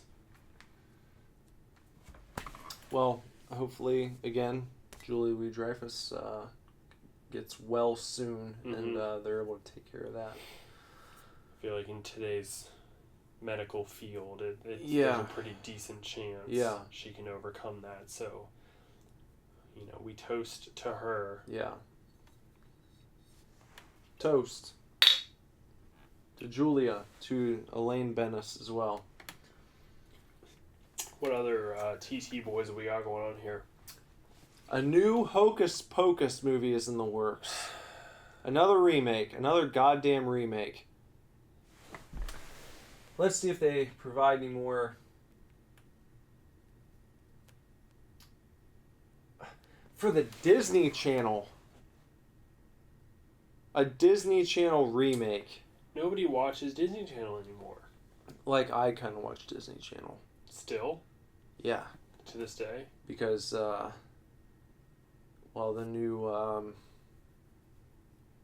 new DuckTales. Okay. But you watch Disney? I don't watch Disney Channel. No, I know. No. Do you watch Disney Channel? Disney Channel? Is it on Disney Channel or is it on Disney XD? Good question. I'm too old. Because if it's on Disney XD, which also airs Star Wars Rebels, like, that's fun. You know, that's different than watching the Disney Channel. Yeah, it is. But just in general, to take a classic like that and be like, well, we're gonna make it's a TV channel, and you're gonna take a classic like Hocus Pocus and remake it for the Disney Channel. I think if this had been done in, when did Hocus Pocus come out? Probably 93 or 94. Okay. Just off the top of my head. If this had been done in the early 2000s as a Disney Channel movie, like 2005 or earlier, success. Like, would have been great. But I I mean, I'm not a child. I get that. But I just don't think that the Disney Channel movies are as successful as they were for a number of years in the 2000s. You had Brink, and you had Smart House, and you had The Luck of the Irish, and you had that one movie about the fucking mermaid, and you had Don't Look Under the Bed, and you had Halloween Town, which was a huge franchise for them. I've never seen or heard of any of these movies except for Luck of the Irish, because the main character is one of the main stars on the show Psych. Is he? Really? Timothy O. Munson. He was the fucking guy. He was like the leprechaun. Yeah. I guess. Uh-huh. Yeah, but he's one of the main characters on Psych. Is he? He's like one of the main detectives. Not the two partners. No, not the two partners. One, he's like the dude. He's kind of like the straight laced dude that they are always poking fun at. Okay. His name is Lassiter, and they're always giving him shit. Okay. But yeah. Yeah. But I've never even heard of any of those movies. Really? Yeah. Xenon Girl of the 21st Century? No. There was a what's the other one? Sky High. I've heard of Sky High. Up and Away. No. I know of like Even Stevens and Lizzie McGuire, and that's like the only Disney Channel Those stuff. are shows. I'm talking about movies. No, I never watched any. Okay, there was a rash of amazing Disney. Cadet Kelly. God damn. There was a rash of amazing Disney Channel movies. I feel like during my childhood, Were they really amazing? Really? Don't Look Under the Bed is like one of the creepiest movies I've ever seen. Because I don't want to discount you here. Yeah. Because I know that I could probably pull shit out that you've never heard of. I'm sure. But, like, if I missed out, I'd be interested in checking this stuff out now and seeing. I think that as a child, it's okay. I guess I don't watch Disney Channel anymore. I don't know what their original movies are like. I'm not even saying that I saw every single one of these movies. I've never seen Halloween Town. I've never watched Xenon Girl of the 21st Century from start to finish. You know, Okay. like, all I'm saying is that there was a time when Disney Channel movies were like the fucking thing. They promoted them all the time. They were well received by fans. They would re-air them a lot. They get Blu-ray releases? No, none of them have Blu-ray releases. None of them? As far as I'm concerned. When's the last time you checked? I checked for Don't Look Under the Bed not too long ago, and I don't think there's a Blu-ray release for it.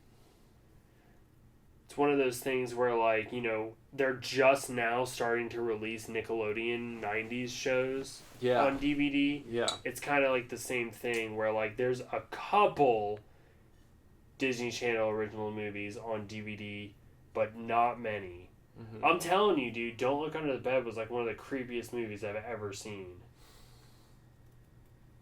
But, like, again, now I don't even know what I was fucking getting at. What were we talking about? Hocus Pocus. During that time, where there was a rash of, like, just, they would promote. It was like every month, almost. It was like they were promoting a Disney Channel original movie.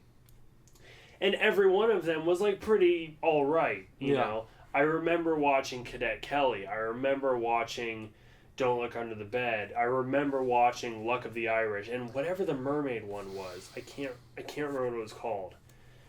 Not Splash? No, it's not Splash. It's different. Smart House was another one. I remember watching Smart House. And there was a movie. With Taj Mowry, brother to Tia and Tamara Mowry. Okay, so Taj was... Did you get into, like, Jake and Logan Paul? Were you in that era? No, this is before them. Okay. This is way before them. Had a Hocus Pocus remake occurred during that time as a Disney Channel original movie, I feel like it could have been very successful. Halloween Town is still... I feel like I'm not a fan of it because I never watched it, but... Maybe we should watch it. I feel like We it's can. a good one to watch But- now. I'm pretty sure I saw a Halloween Town DVD at Walmart for the Halloween season. Okay. So we can check that out. But, like, I never watched it, but I know it kind of has a cult following. Yeah. Do you know the story? I know a girl gets transported to Halloween Town. This right here, I just pulled it up on my phone. Right here. Halloween Town. Yep, that's it. Not Halloween Town 2, first one. Okay. So the first My one. fucking point is that remaking Hocus Pocus now is stupid. Yeah. At this point, it's such a classic that you shouldn't be remaking it. Mm-hmm. That's all. That's what I'm trying to get at here. But you think it would have been okay to remake... To remake or sequel it. To Yeah. sequel it as a Disney Channel original movie in the early 2000s. But not now. Not now. Now it's too long. Just like they keep fucking talking about doing Beetlejuice 2 or whatever. Mm-hmm. You know, they just like... Every now and then you hear Tim Burton confirms Beetlejuice 2. I'd watch it. Well, Because okay. it's still the main... It's Michael Keaton as Michael Keaton. Beetlejuice, and then Winona Ryder as She comes back as Lydia. Lydia. And Tim Burton directing. Okay. Yes. Count me in. I'll be there. It's for real. But if it was like, well, what we've done is we've gotten fucking Seth Meyers to play Beetlejuice.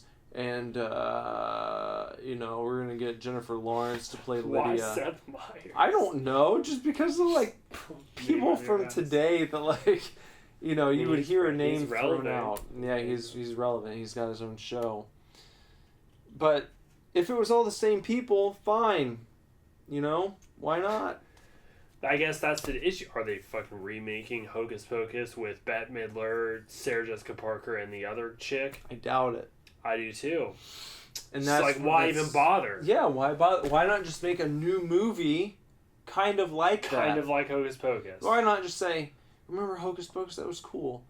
What if we Did this to it. tweaked it a little bit? Yeah. And we got some new actors and actresses. Yeah, they're going to love it. Let's see. I have a friend that calls me Zachary Binks, which is... Oh, Tyler. You know Tyler. Yeah. Calls me Zachary Binks, which is the cat from Hocus Pocus. Mm-hmm. Oh, Zachary Binks!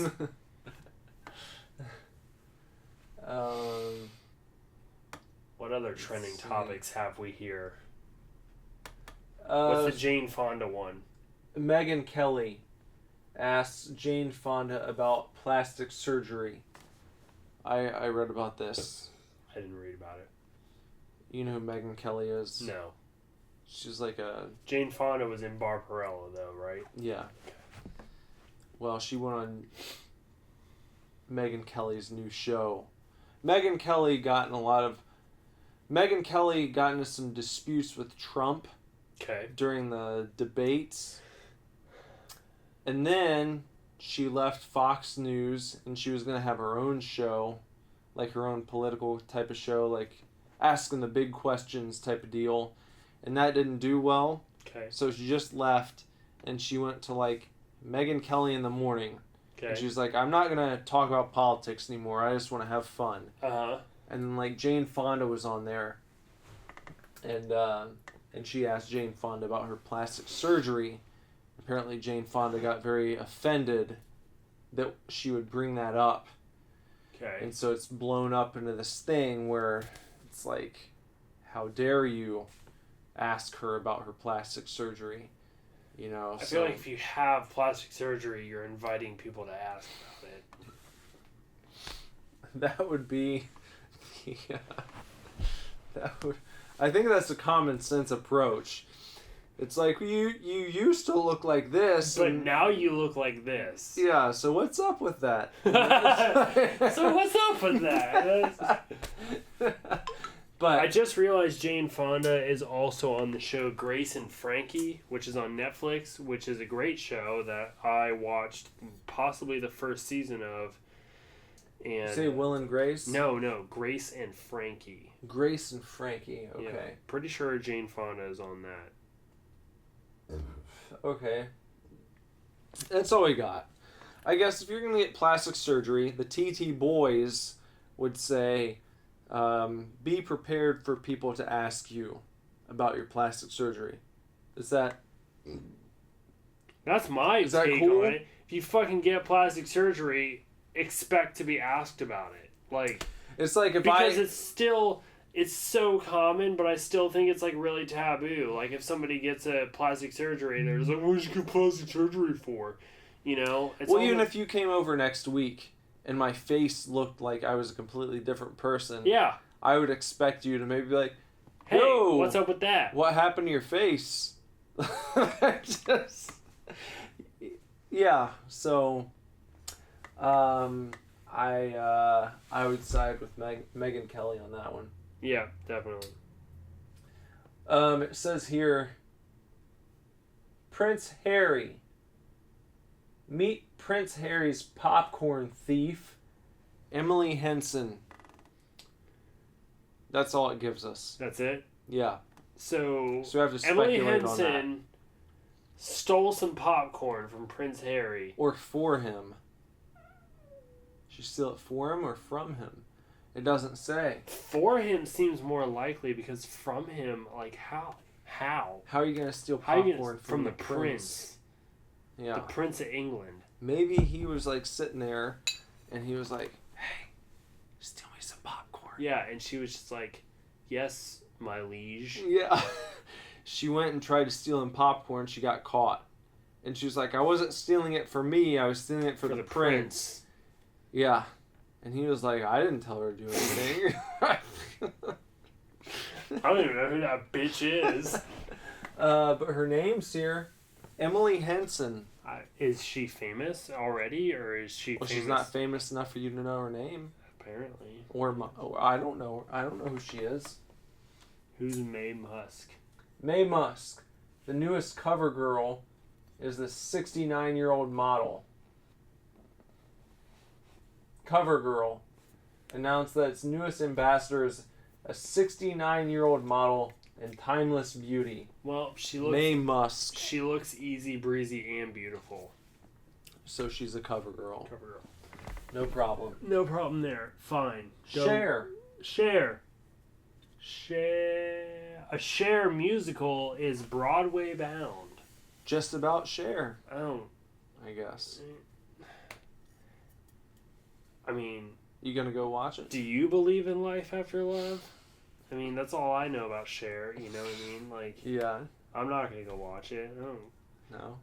I feel like she deserves a musical on Broadway. She's Cher. She's fucking Cher. So you're not gonna go down to the Playhouse in the Park. well, I was gonna say the Schuster Center in Oh, Dayton. Or the Aronoff Center in That's in Cincinnati. Cincy. Yeah. If someone gave you like, if they're like, "Yo, dog, I got this free ticket to Cher, the Cher musical," you're like, "Well, I don't have anything else going on." Yeah, like I'd go if that was the case. But like, I'm not gonna fucking pay for a ticket to the Cher musical. But would you at least pay for your own gas to get there? Yeah, I'd pay for my gas to get there if somebody bought me a ticket. Oh, that's fair enough. Yeah, like I mean, the greatest thing about Cher is that there's a drag queen named Chad Michaels who has had plastic surgery to look like Cher. Chad Michaels? Yeah. What's her, oh, shit. Chaz Bono. Is her son. What? Her daughter, who is now her son. Yeah, Chaz. Let's throw that out there. Cher's daughter is transgendered, has been living as a man for a long time, and is named Chaz Bono. Chaz Bono, that's right. Yeah. I used to work with a lady who looked very much like Chaz Bono. Really? Yeah. Where do you even get that name? That's what I. Chaz? Not Chaz. Bono. Bono. From Sonny. Chaz Bono. Sonny Bono. Sonny. Okay, all right. That makes way more sense. Like, I never even thought of that. You didn't? Sonny Bono. All right, no, because I just, like, Cher, to me, I am aware that she is Sonny and Cher. Yeah. Like, I'm aware of that, but I've always thought of her more as a solo artist. So, Sonny Bono yeah, literally never came to me until just now. Even though I've heard his name before. It was always, their show was Sonny and Cher. Yeah, Sonny, not Sonny Bono and Cher. No, well, yeah, he didn't. That's what I'm trying to say. Yeah.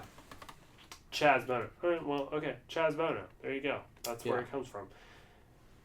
Chaz Bono has been on RuPaul's Drag Race a number of times. Oh.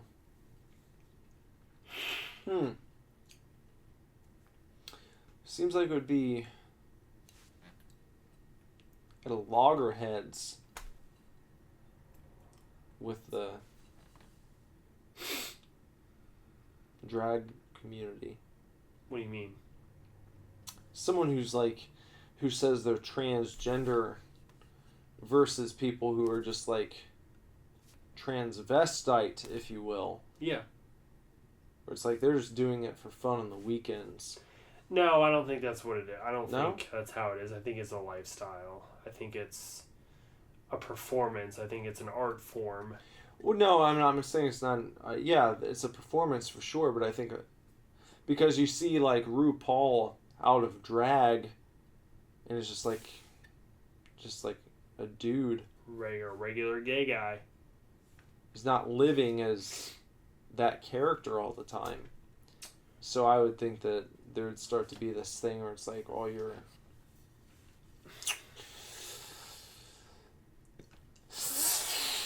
Where you might make that sound. Where you're like...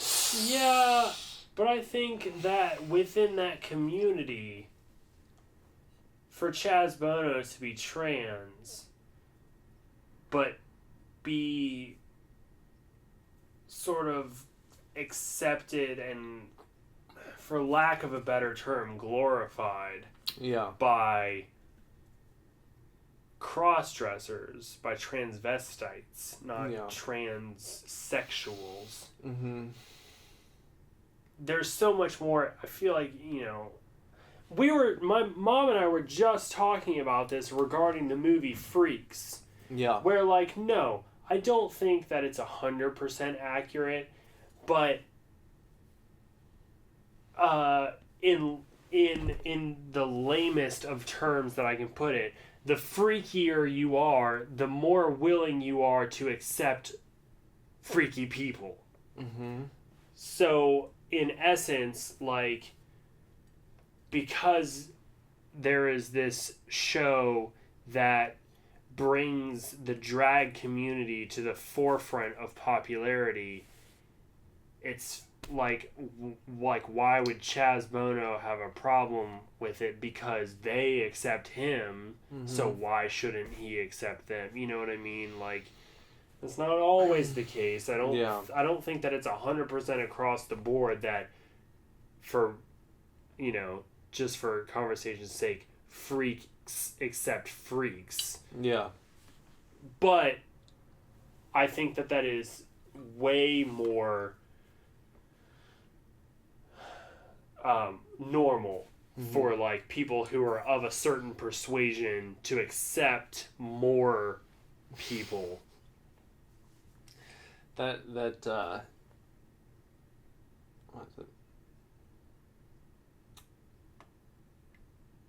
it?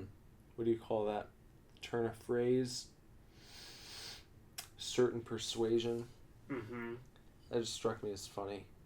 Because aren't we all of a certain persuasion? Well, that's exactly what I was thinking. I accept a crap load of people, even though I'm just a straight white man. Yeah. You know? You're the worst. I am. Like, I am the worst in like the grand scheme of things. Like, I am typically viewed as the worst type of person because I have zero diversity at all. I'm straight. I'm white. Like, and you're a man. And I'm a man. Yeah. Straight white man. You don't know what hardship is. I don't. Because everything is just handed to me in life. Not for real, but that's just what the conception is. Yeah, that's the idea. That's the idea, is that straight white men are just given whatever they want. Yeah. But I am super accepting and tolerant of, like, all walks of life, you know? I love, like, you know, just, like, it doesn't matter to me what your fucking ethnicity is. I don't give two shits. Like, if you're a cool person, you're a cool person. Mm-hmm. And, you know, also, as a completely straight white man, I will fully admit when I find, like, another man attractive or whatever. Yeah. Like, there are... Well, how do you feel about this? Because I saw a video just a few days ago from some of the demonstrations that were taking place recently. And it was like a... Boo. It was a Latino lady, I believe, and she was yelling at this other guy who was a fucking white male. And he was, like, on her side. And she was basically yelling at him, saying, like, okay, well, then you need to go out there and punch someone. And he was like, well, I'm trying to work with you. I'm trying to make a difference. And she's like, yeah, well, it doesn't mean anything until you take action by, like, hitting someone. And until you do that, then you're just, like, you're flapping your gums. Because you are the problem. And, like, racism is in your DNA.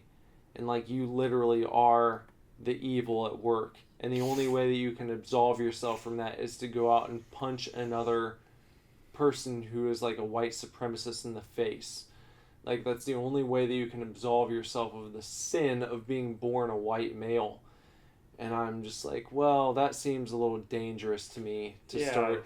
Yeah, like, the problem is that you can't, you find, the challenge is finding a way to suppress negative beliefs without violence. Yeah.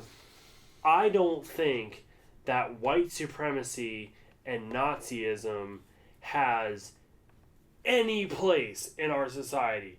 Just, like, I'm accepting of a lot of people, but that mindset has a zero tolerance policy from me. Grow the fuck up. Yeah. It's 2017. It's 20 right. Like, yeah, it's 2017. Like, shut up. Shut the fuck up. That's true. Like, race is different. Yeah. It's here to stay. You will not change this country. You know what I mean? So racism to me should be completely fucking dead. Does that mean that we should use violence to eradicate it? No. No, because at that point, you're only giving them more fuel. Exactly. You know? That's the problem. Because then those people who feel that way are like, well, they're going to come after us with violence if we don't do something first. Where it's like it's so dangerous to start equating words with violence. Right. Because what happens is the people who are adhering to that belief, who are buying in and kind of they're playing the same game with you, so to speak. Well, if you go over and you punch them in the face first, because what they're saying to you is so offensive that you think it's the same thing as them coming up and punching you, then you give them you instill the belief in them. Yeah. That there is no difference between words and real physical violence.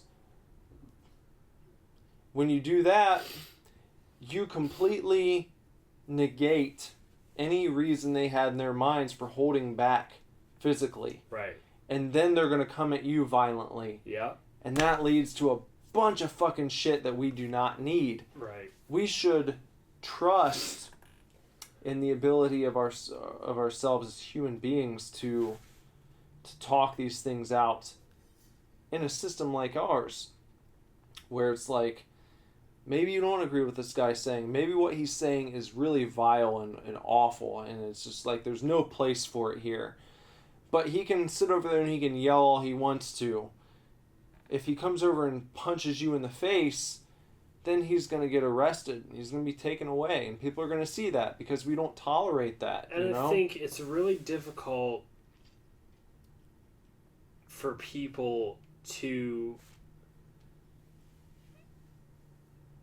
just ignore a stance like that. For example, I recall one day in college, coming out of class, and there was a man spewing like just obscenities about how everybody was going to hell. Just like major Bible thumper. Mm-hmm. And just saying that like everybody around him was doomed to an eternity of suffering because they had sex and they drank alcohol and they this and they that, all that kind of stuff. And of course a crowd formed around him. And I even recall one guy getting so upset that he like left for a bit and returned with like a metal chain in his hands, and he was like about to beat this guy for saying things. And it's just like I recall thinking like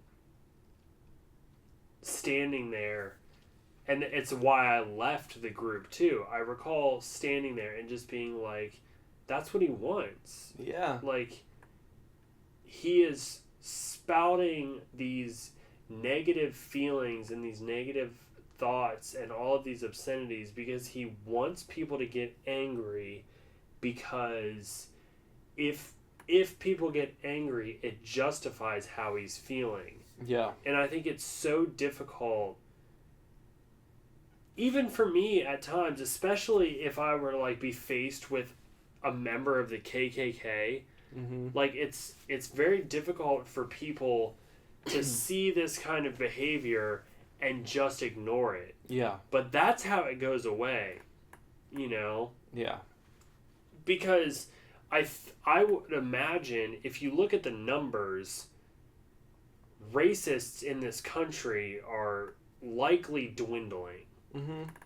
I would hope. Well, true racism. True racism, yeah. Like where you literally are repulsed by being confronted by someone who's not the same race as you. Right, where you literally think that all of America should just be American-born white people. Yeah, yeah. I don't think there are many people like that. I think some people have like notions built up in their minds of like, these people are more likely to act this way and whatever, and they form these opinions, whatever, but I don't, because you always hear a lot of people who have that kind of mindset and they're like, well, I hate people of this particular race, but I like this guy I work with. He's not one of them. He's not like the rest. Yeah. And what does that show you? It's like, they're not exactly racist. It means that they don't like a particular behavior. They don't like a pattern. And they meet someone who doesn't fall into that pattern. And it's like, well, this guy is so obviously different than the rest of them. I'm going to give him a free pass. But you don't know the rest of them. Right. And if you were 100% racist, you wouldn't give them the opportunity to persuade you otherwise. Right. And I think that's hopeful. That shows that people are more concerned really with like the way that other people act. and how that they present themselves, you know, in social settings, or like when they're dealing with them in a business way or whatever. It's like they'll make exceptions for people who are cool, if you will. I think what it boils down to is that people in general just don't like other people who are shitty, you know? Right. And if we could all like find a way to agree on that, then maybe it would be yeah, okay. Yeah. So If you're a white supremacist, though, you're shitty. you are, yeah. You're a shitty person. You are a shitty person. So I'm not gonna find a way to make things work with you. Like, you're just a shitty ass person. Stop it. Stop doing that. I did see a story just today about a guy who had like all these like Nazi tattoos and shit. Did you see that? I think I glossed over it, but yeah, I think I saw it. Yeah, and his mentality was completely changed by a black woman. People can change. Like, he became friends with her, and he was like, I was wrong, you know? Yeah, I'm absolutely of the opinion that if you're a white supremacist, but you give it a chance, and you decide that's not correct, like, good for you. Yeah. You know, like, I will absolutely, at that point, I will accept you as friend, you know, because you have changed your opinion on another race. But and those people who go that way are going to be the ones who are more likely to sway the others who are in that camp, because they're like, oh man, he was hardcore, and then he went the other way. Like, why would he do that? right, And then maybe you talk to him, and it's like, because I realized that we're not different. yeah, like, there's no reason to act this way towards people whose skin is a different color. Like, it's fucking stupid. It's something that not even fucking toddlers do with each other, you know? So, yeah. But, but I you know, there's plenty of room for people who change their ideas, but I don't think that there is any room in society for people who are true blue racists. Like, get the fuck out of here. You're in the minority. yeah. You know? Stop. Just stop it. Stop it.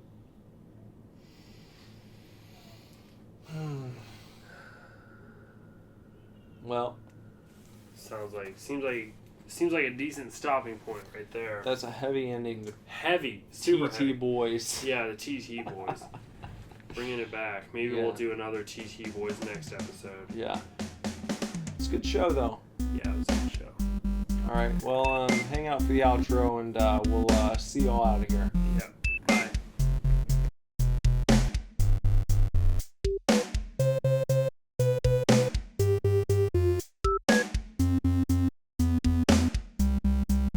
There was your weekly dose of the Super Divorce boys. Here's the picture I was telling you about. Bender. Gross. Oh my god. Mark Zuckerberg hyperextends his knee when he walks. Isn't that weird? That is weird. Do you know anyone who walks like that? It looks like his leg is broken. It does. That is fucking weird. Have you ever walked like that in your life? No, I can't even do it. I can't even do that. What the, like, God, that's uncomfortable. That's uncomfortable to look at. Mark Zuckerberg's knee bends backwards when he takes a step forwards. Really weird. Really Super weird. Super weird. I can't even. That's this week's Super Weird. That's Mark Zuckerberg's weird hyperextended knee. I'm shook. I'm shook. It's rough. Yeah, it's rough times. Hopefully you guys enjoyed this episode, and you know, what's up? There's still time to pre-order our upcoming album. It's called Action Figures. We have a pre-order campaign running on Indiegogo right now, so if you go to Indiegogo.com and search Super Divorce, we will pop right up. There are tons of different options for you to pre-order. There are CDs, there are digital downloads, there are cassettes, there are vinyls. We even have motherfucking t-shirts for you guys. Yeah. That you can Super pre-order. Divorce Rules t-shirts. And all of it is at a pre-order discounted price. You can save up to 50% off on all of our merchandise. You know, Yep. it's a really good time to pre-order. So make sure you do that, because if you don't, well, fuck you. You're gonna have to pay full price. Yep. You're fucking yourself. And just so you guys know, we do not need this Indiegogo campaign to fund La album. No, it's already done. It is done. You've seen the music videos, and we are already acquiring the perks for the campaign. We have CDs. We have buttons and stickers. We have cassette tapes. So, like, this is, like, the discount is for you. Yeah, it's just for you guys. So make sure you get in on the discount. Yep. Also, make sure you follow us all across the internet. You can start at superdivorceme.com. Also follow us on facebook.com/superdivorce, Twitter @superdivorce, Instagram @superdivorceband. If you want to follow me on social media, your best bet is to go to Instagram and search @benderbutt. And if you want to find me, look me up across social media at Nicholas Villars. And if you would like to find me and play some games with me on Steam, look me up at Venom_Villars, and that's also my name on Twitch. So check me out. Hope you guys enjoyed this episode of the Super Divorce Supercast. Hope you enjoyed it, chefs. We drank 2 beers. Pum King and the Big Bad Baptist. And next week we'll be back with more beer and more just talk about stuff. So until then, have a good week. Have a good week. Enjoy, chefs. Oh. Super Divorce.